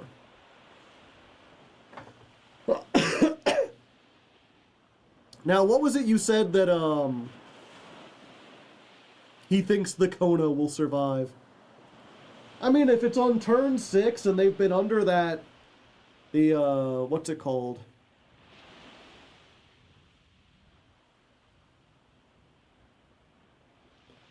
If they've been under Vorticlex since, like, turn 3, and they can't untap non-basic lands, or, I'm sorry, they can't untap any lands, I don't think they're going to be able to mount anything to, like, beat Kona.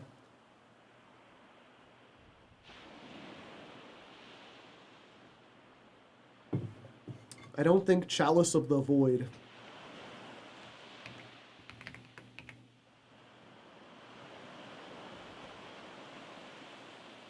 It enters with XX number of charge counters. Whenever a player casts a spell with converted mana cost equal to the number of charge counters, counter that spell. Winter Orb, yeah. So you pay 2 essentially. Or you play, then that would put, what was it? It's basically, it gets 1 counter on it, right? You play that for 0. Can you play it for 0? And just stop them from activating anything that's 0?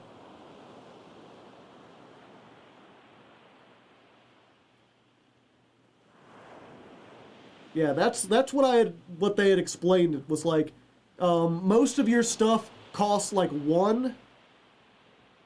You've got a couple. Actually, I can we can sort by mana value. Yeah, 18 of our cards are 1. 10 of them are 2. A lot of decks are mostly 2-cost cards. So you pay it for 2, and then you're barely locked out of anything, but a lot of your opponent's decks can't do anything.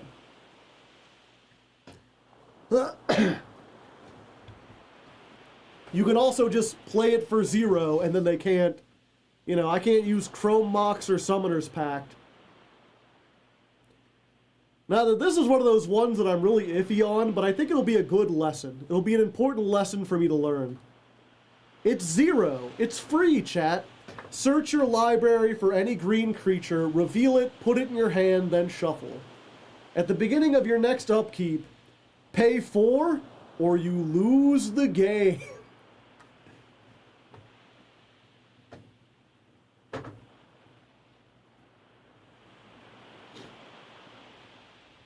Dang, yeah. But if you have 4, it's pretty easy to just like search whatever and then just don't use anything and hope that people can't... Like if someone has a card that's like, oh, everything cost 1 extra, then you've just played yourself in your deck.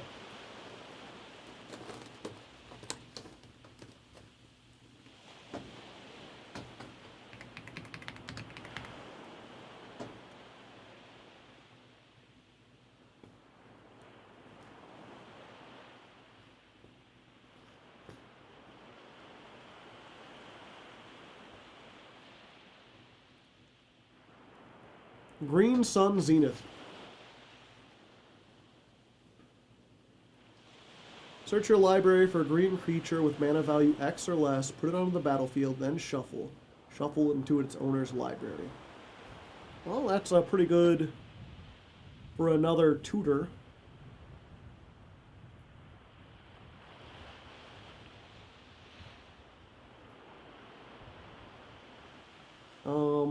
The thing is, I do already have like almost 10 tutors.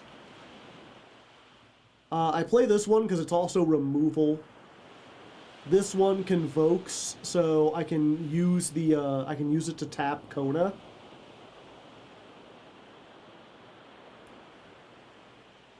Crop rotation helps me get a land, and there are lands that let me get Kona. Plus, this one doesn't say like the land enters tapped or whatever. You just get to put a land, so you can like play a land, tap it, summon this, or activate this, tribute the land you just did, and get another land.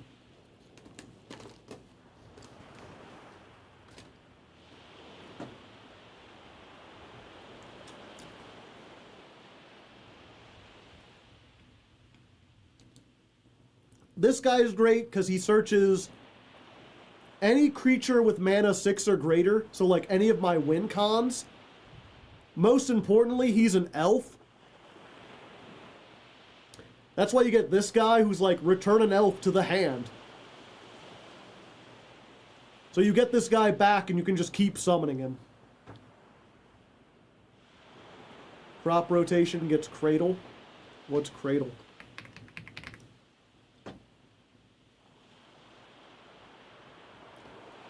Gaia's Cradle, a card that costs $1,600.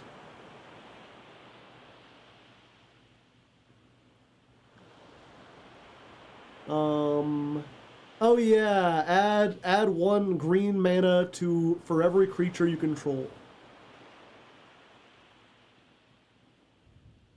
Yeah, this is, I remember I'm like, I want all my cards to be consistent as possible.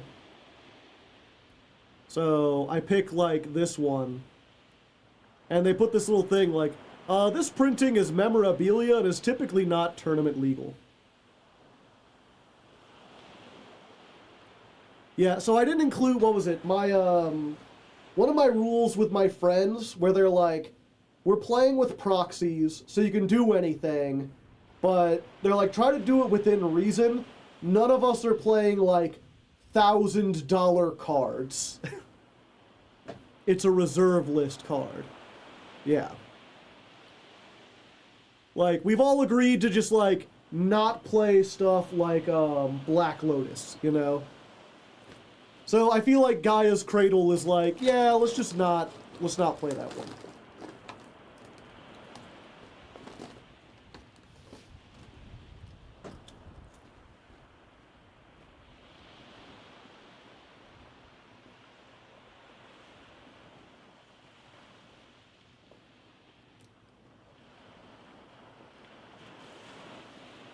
It's legal in Commander, but it's not like it. The way I'd say it's not legal for my friend group. They would be like, proxying out most of your cards is fine, but don't include like reserve list stuff. Stuff that none of us could realistically ever get, ever.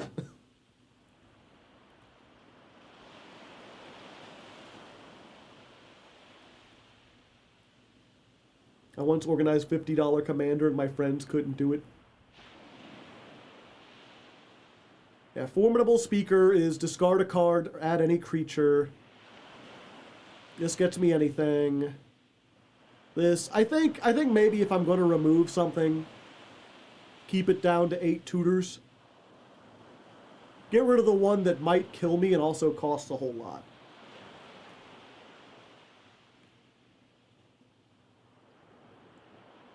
Take out Survival of the Fittest then. It's a reserve list, is it?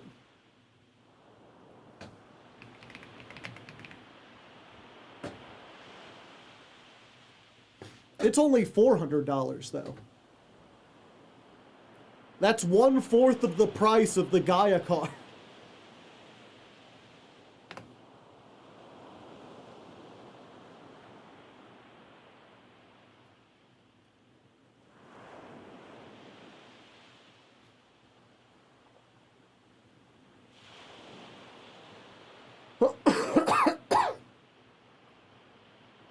How much is Ugin these days? Which Ugin?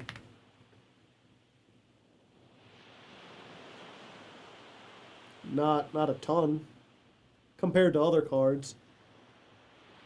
I mean, this deck alone is 1,700, only $400. Yeah, compared to the other one,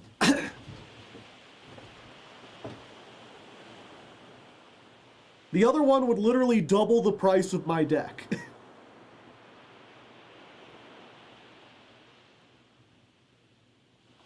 What was the other card you said, Catboy? Some other elf?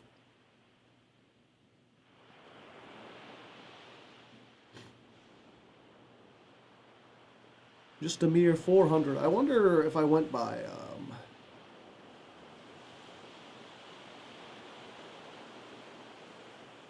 sort by price.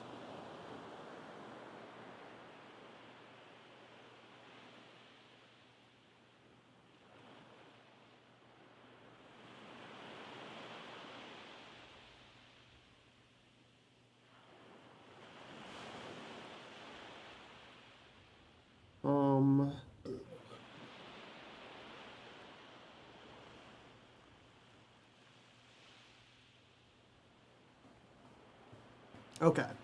Kona's $1.50.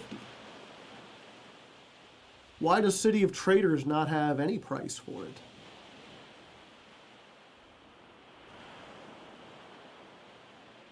It's a $50 card?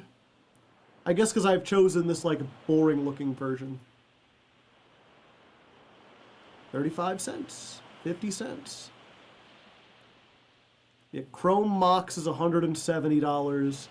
Earthcraft is 100. This is like one of the only cards that doesn't have like a modernish printing.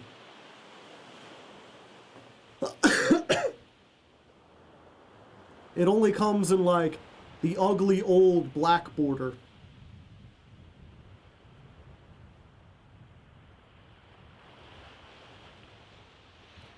Ancient Tomb. And a lot of these also you can switch the printing. So, like,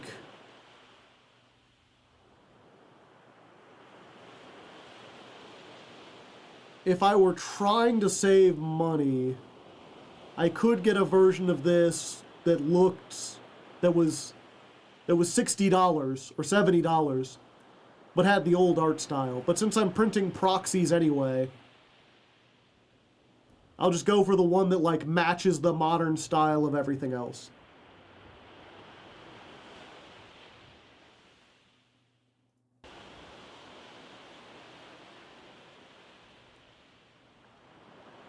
$100, $600.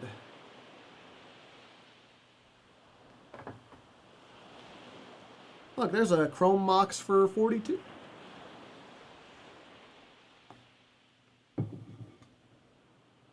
42 with some guy's signature on it. So I guess it's not mint, and they don't care about that guy.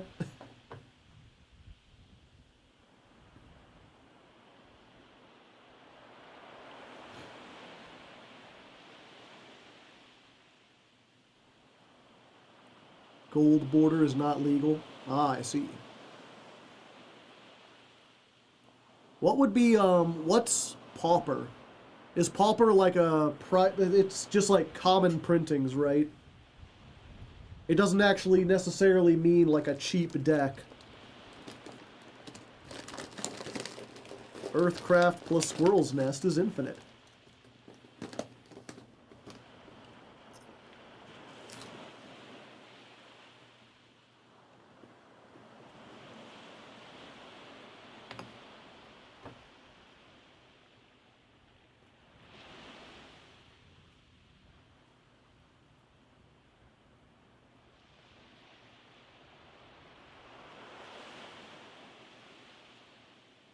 I said I didn't eat the price. Oh, there we go.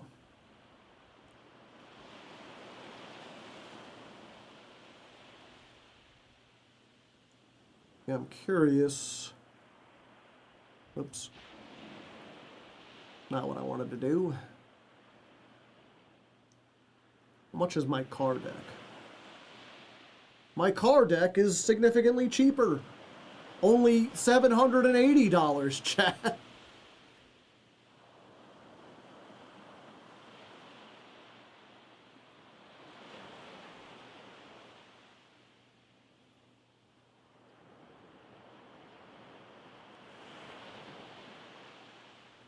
What's my most expensive? The One Ring.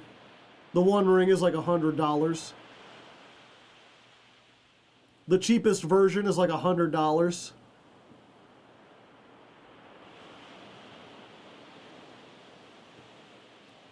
You can get the one of one, like literal One Ring. Commander plate.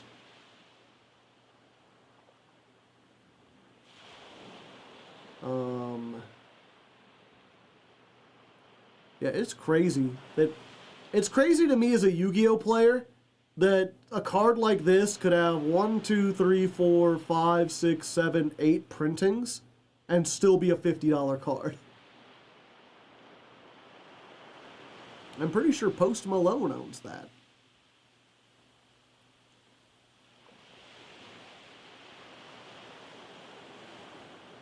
You literally gotta steal it from Post Malone.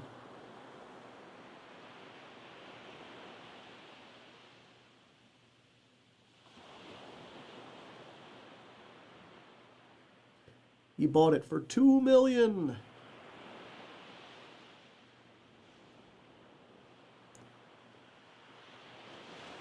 But yeah, did you have any other? You had like a suggestion before. You asked about some elf, Catboy, and now I don't remember.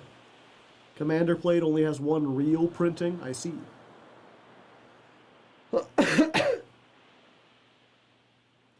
I am looking for any advice on how to make this perhaps better. You know, we already talked about how, like, maybe I should get rid of Chalice of the Void.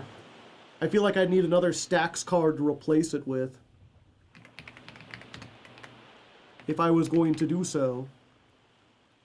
Elvish Piper. You may put one creature card from your hand onto the battlefield. Yeah, the thing is, I feel like Kona already does that, so why would I need another card that does the same thing?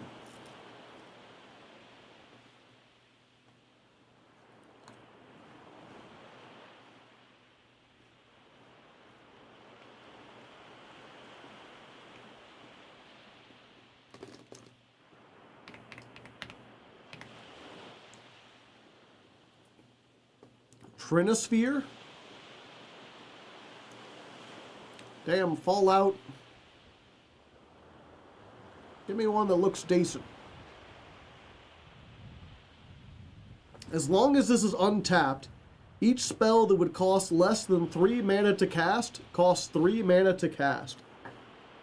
I feel like wouldn't this like ruin me because now all my mana dorks cost 3? I guess I do have tap an untapped creature, tap 2 untapped creatures. Creatures have tap. You can tap creatures, you can tap an untapped creature. Yeah, I don't have any way to, like, tap this to turn it off is the problem.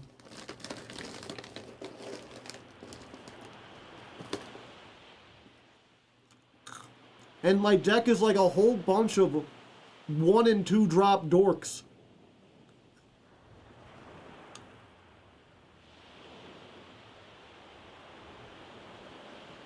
It's my favorite stacks piece. I'm wary of any stacks piece that is also going to... Tapping that would not turn it off. I thought it said... As long as it is untapped. So if I tap it, it doesn't do the thing. Have a good one, Mari.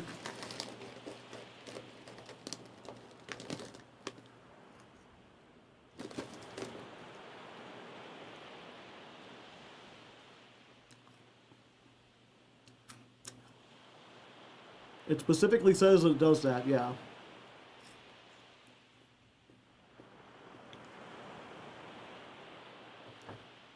I feel like it would be good if I was playing more artifacts. Because then I could, like, tap it on my turn and then do stuff. But because the deck is made up of so many mana dorks and just, like, big monsters that Kona can, like, it's 36 creatures. I have very few artifacts. Also, almost all the removal and stuff in green is, like... Fuck artifacts in particular. They, like, hate artifacts and they hate enchantments. Like, my only nukes are, like, nuke all the artifacts. So I really don't want to play a whole bunch of them.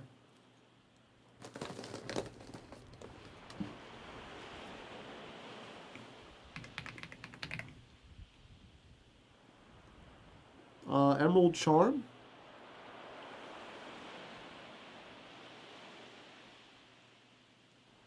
Choose one. Untap a permanent. Destroy a non-aura enchantment. Target creature loses flying. Is that what you're talking about? It didn't seem like particularly good removal.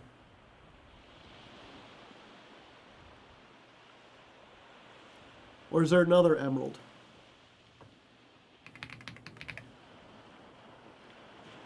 Oh, Emerald Medallion. Green spells cost 1 less to cast. Yeah, I guess that would be good. It's still not like a stacks piece, though. That's more of like a thing to help with ramp.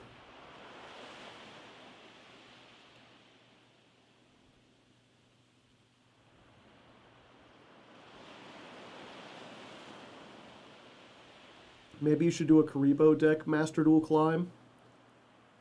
I mean, if you're a $10 patron, you can suggest a deck, but it's not about convincing me, it's about convincing the rest of the patrons, you know?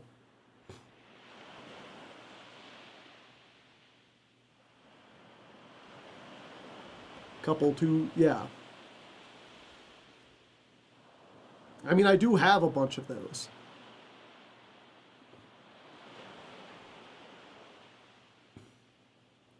I mean, this is good because it gives me 1 extra, but I think I will just remove this because it's been the least useful.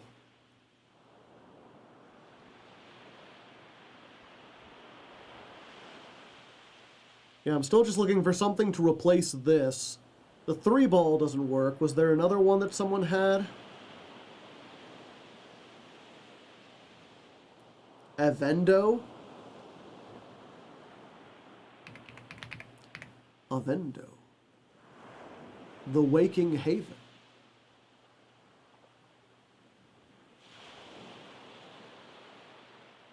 Oh, I already had one of those. It's like, you got 2 of those now. Yeah, I've got Synergy. These are every card that, like, taps a creature. So this is everything that can potentially, get Kona to do its thing. I feel like it's good to have these, but I feel like you don't want too many, because if worse comes to worse, this can just attack. And as long as your opponent doesn't have something with like more than 3 power, all this has to do is get in for 1 attack, and then usually you can get going from there. We have a whole bunch of draw spells. We have a couple nukes. We have some protection for Kona. We have some removal, which is essentially protection. And then we've got all the stacks pieces. God Pharaoh Statue. All of your opponent's spells cost 2 more. Also, at the beginning of your end step, every opponent loses a life. You're on the 40-turn clock, boyos. This is how to make yourself a target.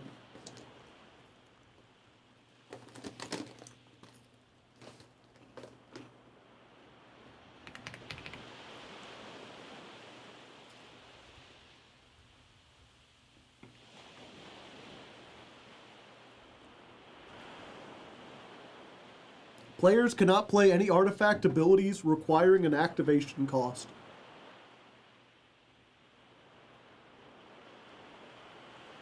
There we go. But it doesn't do anything. No, it does nothing. That's very different.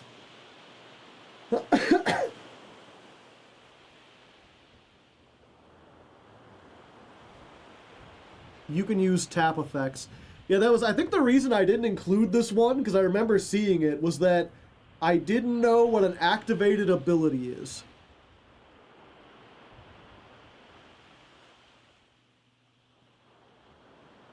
Because let's look at my artifacts.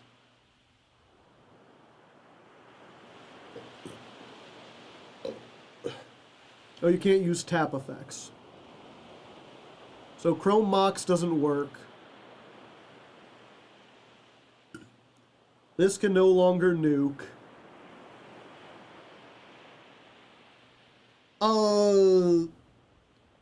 Yeah, this being a station, I can tap Kona to use it, but it's not a tap effect of this. It does turn off Soul Ring. This doesn't tap. This taps.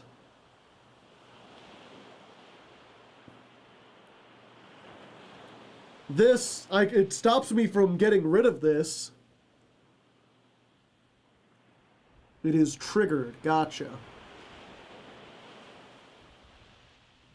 So any artifact that would, like, tap or cost... Okay. So this doesn't really stop much of anything except for, like, Soul Ring if I have it, or the Great Henge. And I'm probably not going to play those if I have this. So I can get this. Let's go back to my tags. I like to keep everything organized. This is clearly a stacks piece. And then we can go to the stacks and get rid of the Chalice of the Void.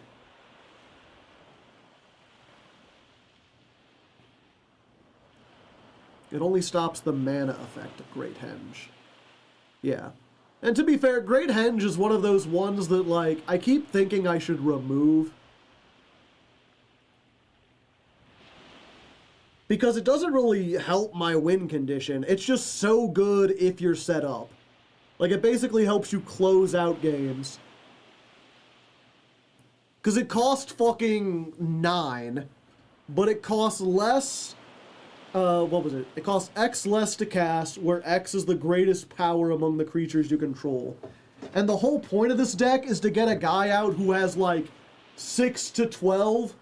So you can easily make it cost 2, and then it's just, like, essentially a land that gives you 2 every turn. And whenever a creature enters the battlefield, put a +1 and draw a card. So it's like, once I get a dude, this becomes a double mana that draws me a card every time I summon another dude. Which is just like, let you snowball out of control if you haven't already.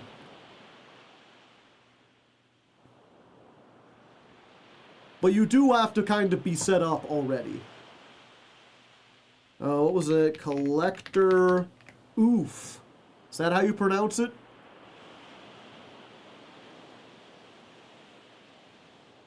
Oops. Oh, yeah. He's also a dude that does that.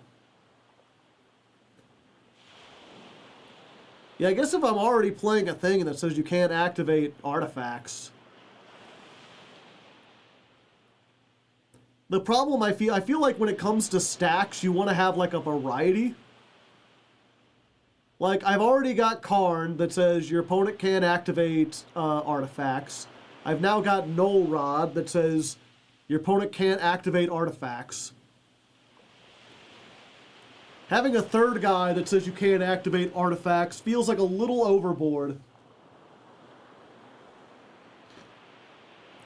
Although he is at least a dude, which maybe works better.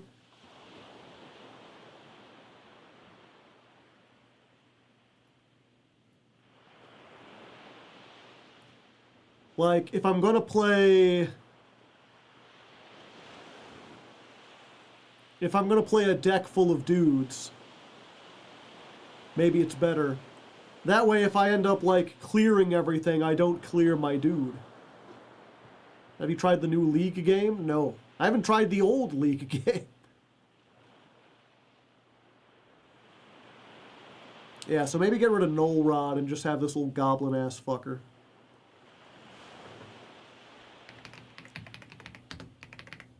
Guardian Project. What is the Guardian Project? Whenever a non-token creature enters under your control, if it doesn't have the same name as another creature, draw a card. Yeah, that is some good draw power. It does cost 4, though.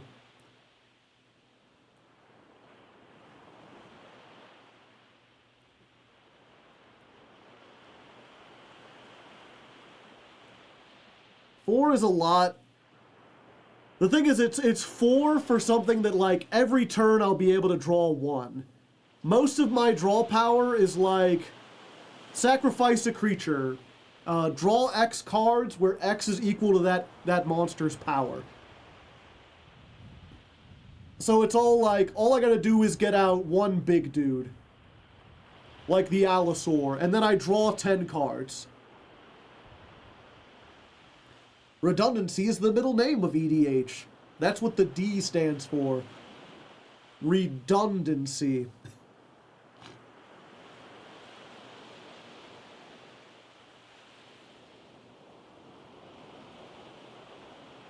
Yeah, it would be nice to get some more draw power. The question is, you know, with anything, if I add in a draw power, what do I take out?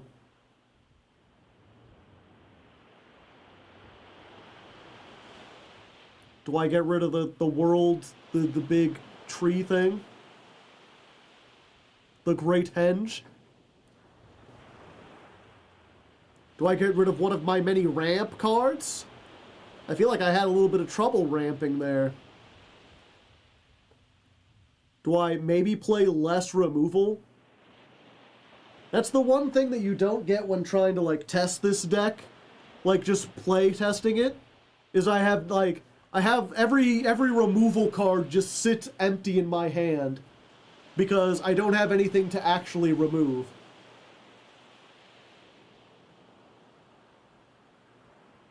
So these always seem useless, but I have precious few of them.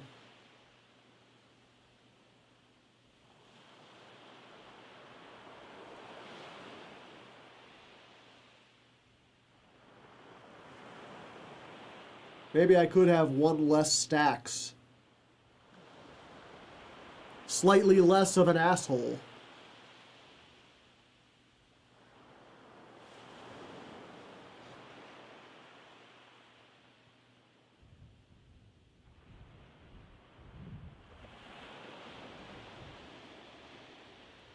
Winter moon.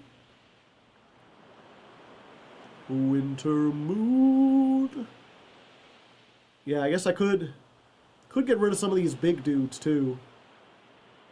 I feel like most of them fill like some kind of role though. You need more removal if anything. Force of vigor. Yeah, usually from... Yeah, this guy just searches, right? I mean, searching is good, but usually by the time I'm summoning this out, I don't need it.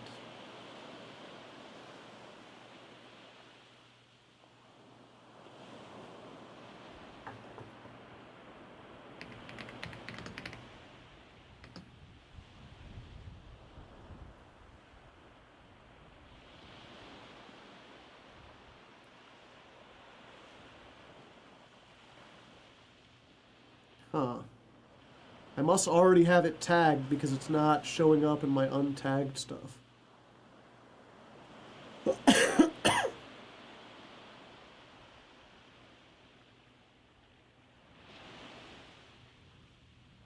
Is it...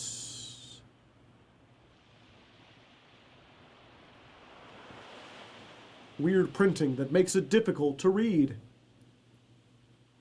I don't like those alt arts. If it's not your turn, you may exile a green card from your hand rather than play this. Destroy up to 2. Yeah. I did see that one. I had that there before. I removed it because I thought I had too much removal.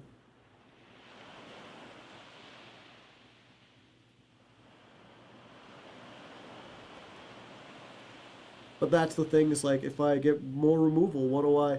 And that's the other thing, right, is that this was built... It was built by me, but it was based off of... I saw 3 different guides for people making competitive commander decks based around Kona. And I don't think they used, like, any removal. Because their whole thing was like, you are turboing out Kona. Kona is turboing out... everything else in your hand and drawing you 12 cards. If everything goes well, you will end the game before they get to the point where their removal is useful. If anything, there was the one guy who was like, what you need is protection. You need stuff where when they try to remove Kona, you go, no, no, no, not today, I'm hexproof. I think my game group is a little bit... There's less counter spells and more like, I've got a guy who's going to do something brutal if you don't get rid of him. So that's why I've added some removal, but I don't feel like I need a shit ton of removal. It's a weird inbred format. Ignore what they say for it.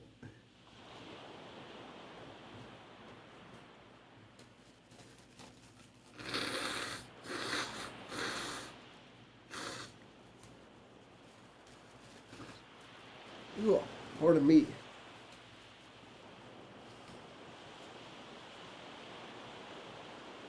Yeah, that was the thing though, right? Is that, I've been talking about this a little bit. My journey for Magic is, I want to do the 32 deck challenge. I want to learn the card game by building one commander deck for every color and every color combination. So, like, the first deck I built was Evra, which is mono white. And I built this basically on my own. I didn't look at other decks. I looked at, like, some other suggestions and read some stuff. But this is just like, here's what I think will work. It's not very good, but it exists. Car is specifically built as like a tier 2, or I'm sorry, bracket 2, bracket 1 deck. It is silly. It is not meant to be good. It is a joke deck that I made purposely bad for fun.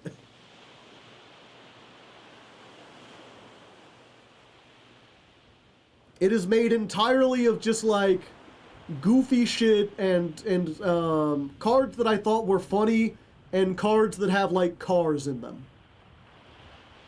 And so I wanted for this one to, like, not pigeonhole myself into goofy decks.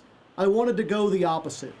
So for this one, I'm like, I am going to sit down and look at competitive CDH deck lists and try to build something that, like if this goes well, then my friend group will tell me, like, don't bring that anymore. I'm not playing, like, the best of the best decks, but I want to build a deck that, like, oh, we've only got time for 20-minute decks. Break out the big guns. Break out something that's going to kill me in, like, 5 turns. I want to try to go as hard as I can. That's why I'm basing it off of the CEDH decks. Granted, my friends, I don't think they're like at that level. And obviously I'm not at that level in terms of gameplay. I am curious though, like, you know, you say it's such a different format from Casual Commander. I wonder if that means, like, will this be bad in a Casual Commander game because it's decked out for the meta? And, like, against non-meta decks, they'll find a way to shut this down?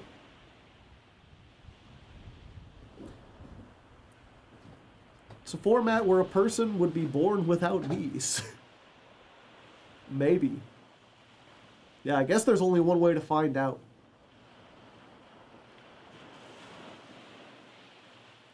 It doesn't run much removal. Yeah, so maybe the protection isn't as important.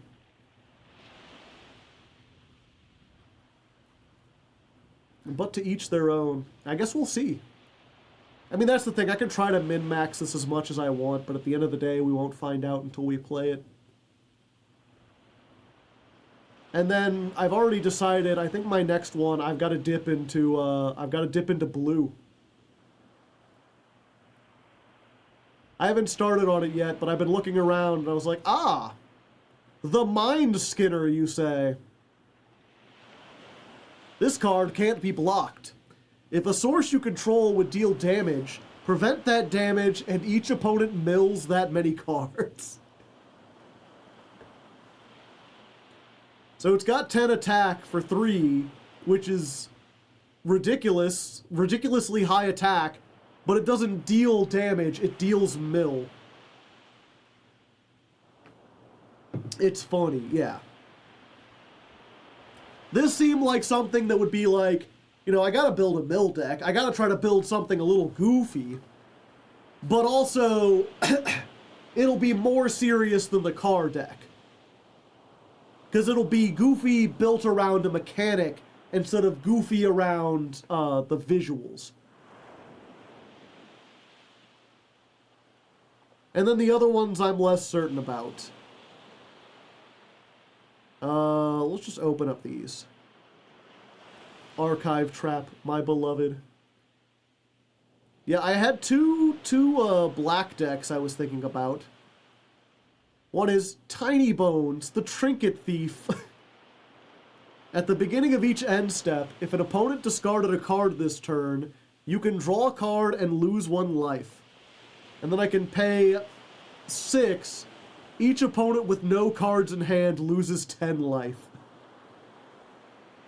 I thought it would be fun to play a discard deck, because discard in Yu-Gi-Oh! Is like the most toxic thing ever, but apparently in Magic it's not nearly as bad.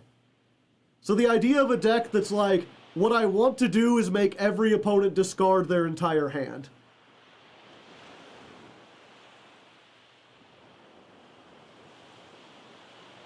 Alternatively, I could do this guy, who's weird looking.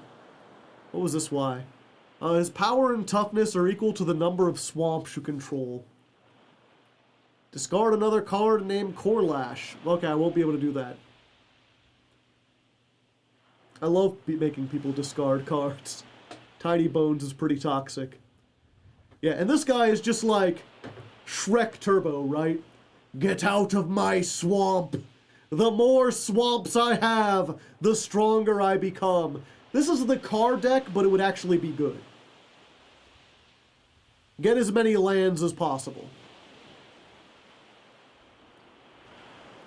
And then, what was this? This was like, if I'm going to play red, I should play a burn deck, because that's what red does. But I wanted it to be a weird burn deck. Norin the Wary is your commander. When a player casts a spell, or a creature attacks, exile Norin. Return it to the battlefield at the beginning of the next step. Mono red, go fast.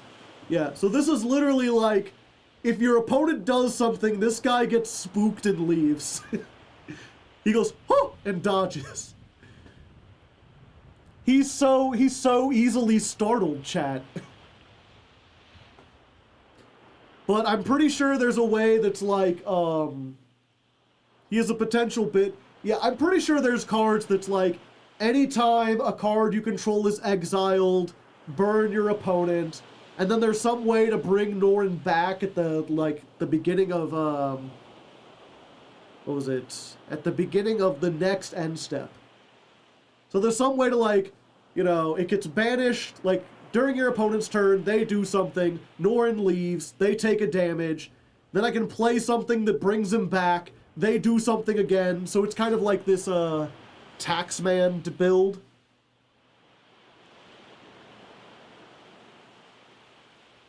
Red for randomization bullshit. Yeah, I am still open as far as, like, trying to find different, commanders, though. Ugh.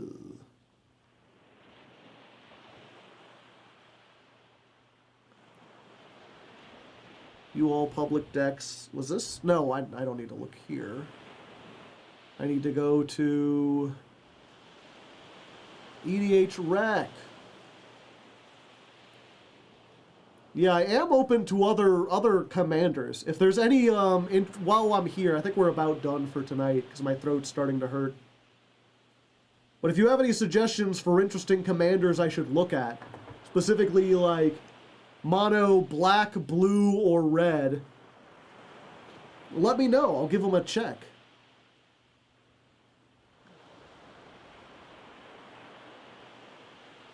Atali?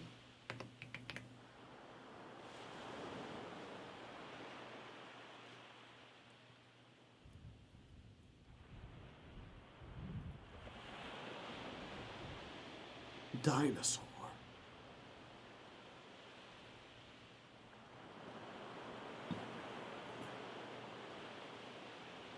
Okay, what is this guy? Trample, of course. When it enters the battlefield, each player exiles cards from the top of the library until they hit a non-land. You may cast any number of spells from among the non-land cards exiled without paying their mana cost.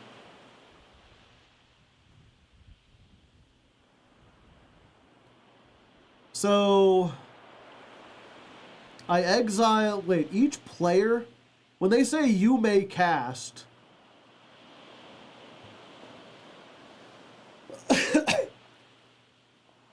So, do they get to cast as well? Or is it like, does you refer to each player that milled, or just me? Any number of spells exiled this way. So does that mean I can just like... That card is green-red. Is it? It looks like it's just red.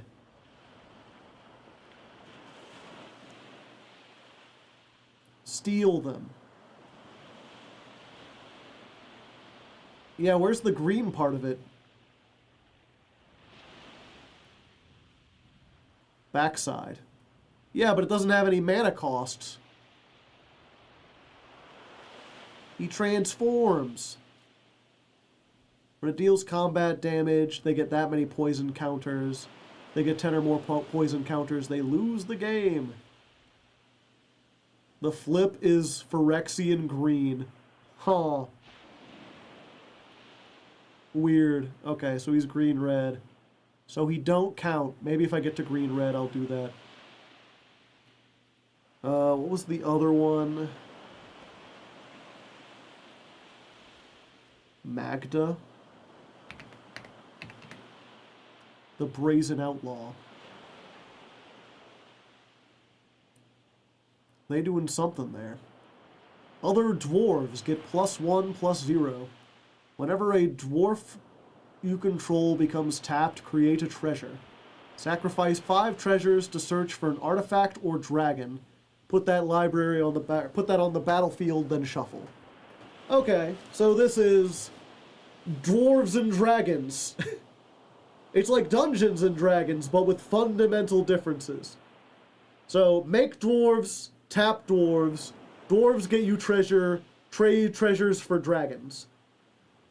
Seems a bit complicated, but it is interesting. It's the best mono-red commander in the game. Its rank is only 84, though. I guess most of the good commanders are not mono.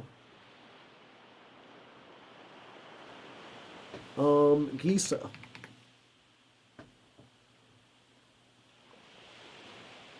Gisa the Hellraiser? A legendary, yeah, any legendary creature is a, can be a commander, if you don't know. Artifact Toolbox. Ward 2, pay 2 life. So ward means,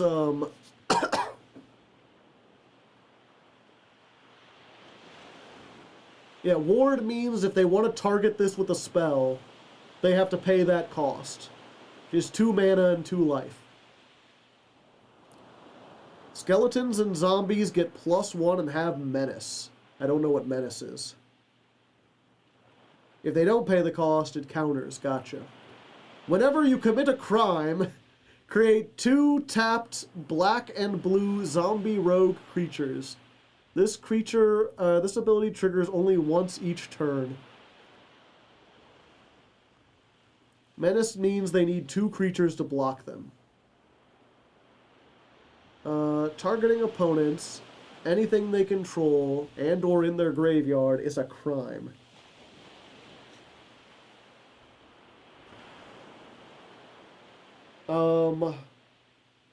It's weird that it says whenever you commit a crime, and then also this only happens. It should say, you know, in Yu-Gi-Oh terms, once per turn, when you commit a crime, create 2 zombies.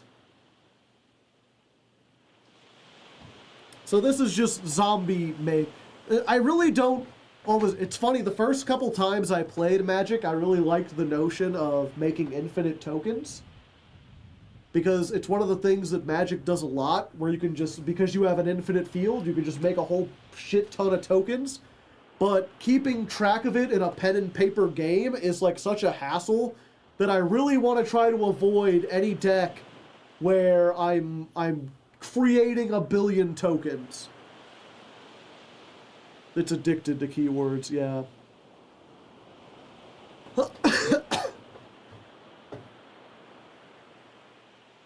Hexproof with cost.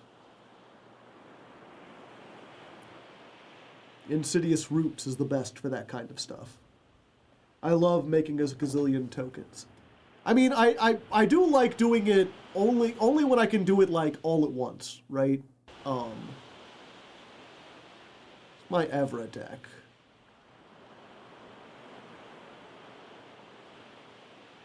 Storm Herd. This is the first deck I made. It's just life gain. You just gain a bunch of life. But I have this as one of my win conditions. Create X number of white Pegasus creatures where X is your life total. I remember when my first game I played with this deck, I got up to 120 life and then I played Storm Herd. I always like the flavor of Magic, is like, you, the player, are a wizard. And when you summon these creatures, you're like, you know, you cast a spell, you open a portal and draw them in. So I'm like, okay. Grab all my lands, turn them sideways. Chat, I cast 135 Pegasus. Suddenly, the battlefield fills with Pegasi. Hundreds of them, Pegasi everywhere, flying around, trying to find a place to land, but the floor is absolutely swamped with them. They're everywhere. In the old stories, mana was the memories of the land that the people had. Neat. And then, of course, they were, what was it?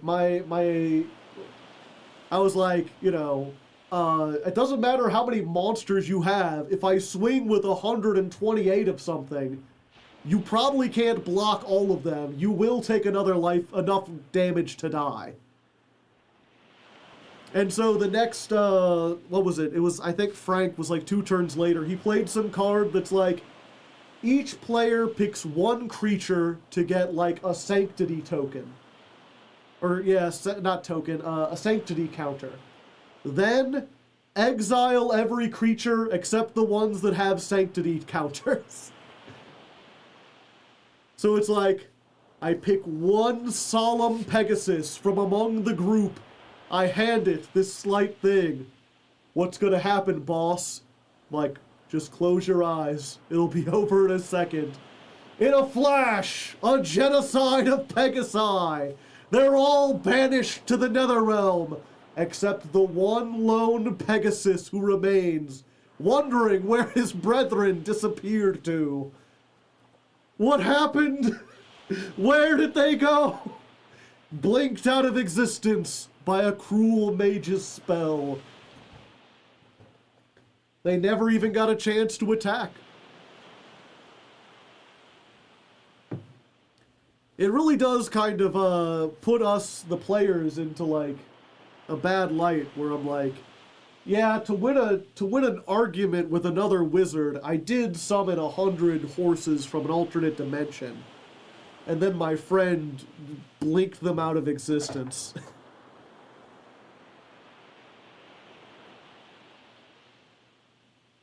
Very funny. Anyway.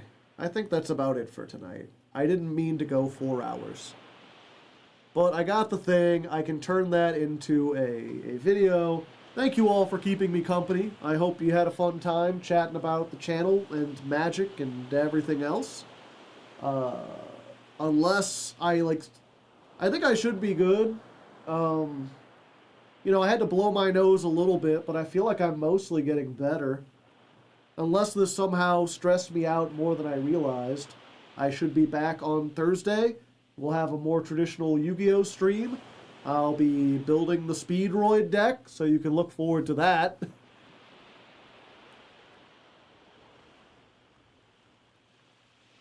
Yeah, I'm pretty sure. What archetypes are we getting? Try ginger tea. Should be good. Stick with water. Water and maybe some hot cocoa. Oh, I gotta eat dinner before it gets too late. But yeah, y'all have a nice night. I'll see you later. We should find someone to raid, right?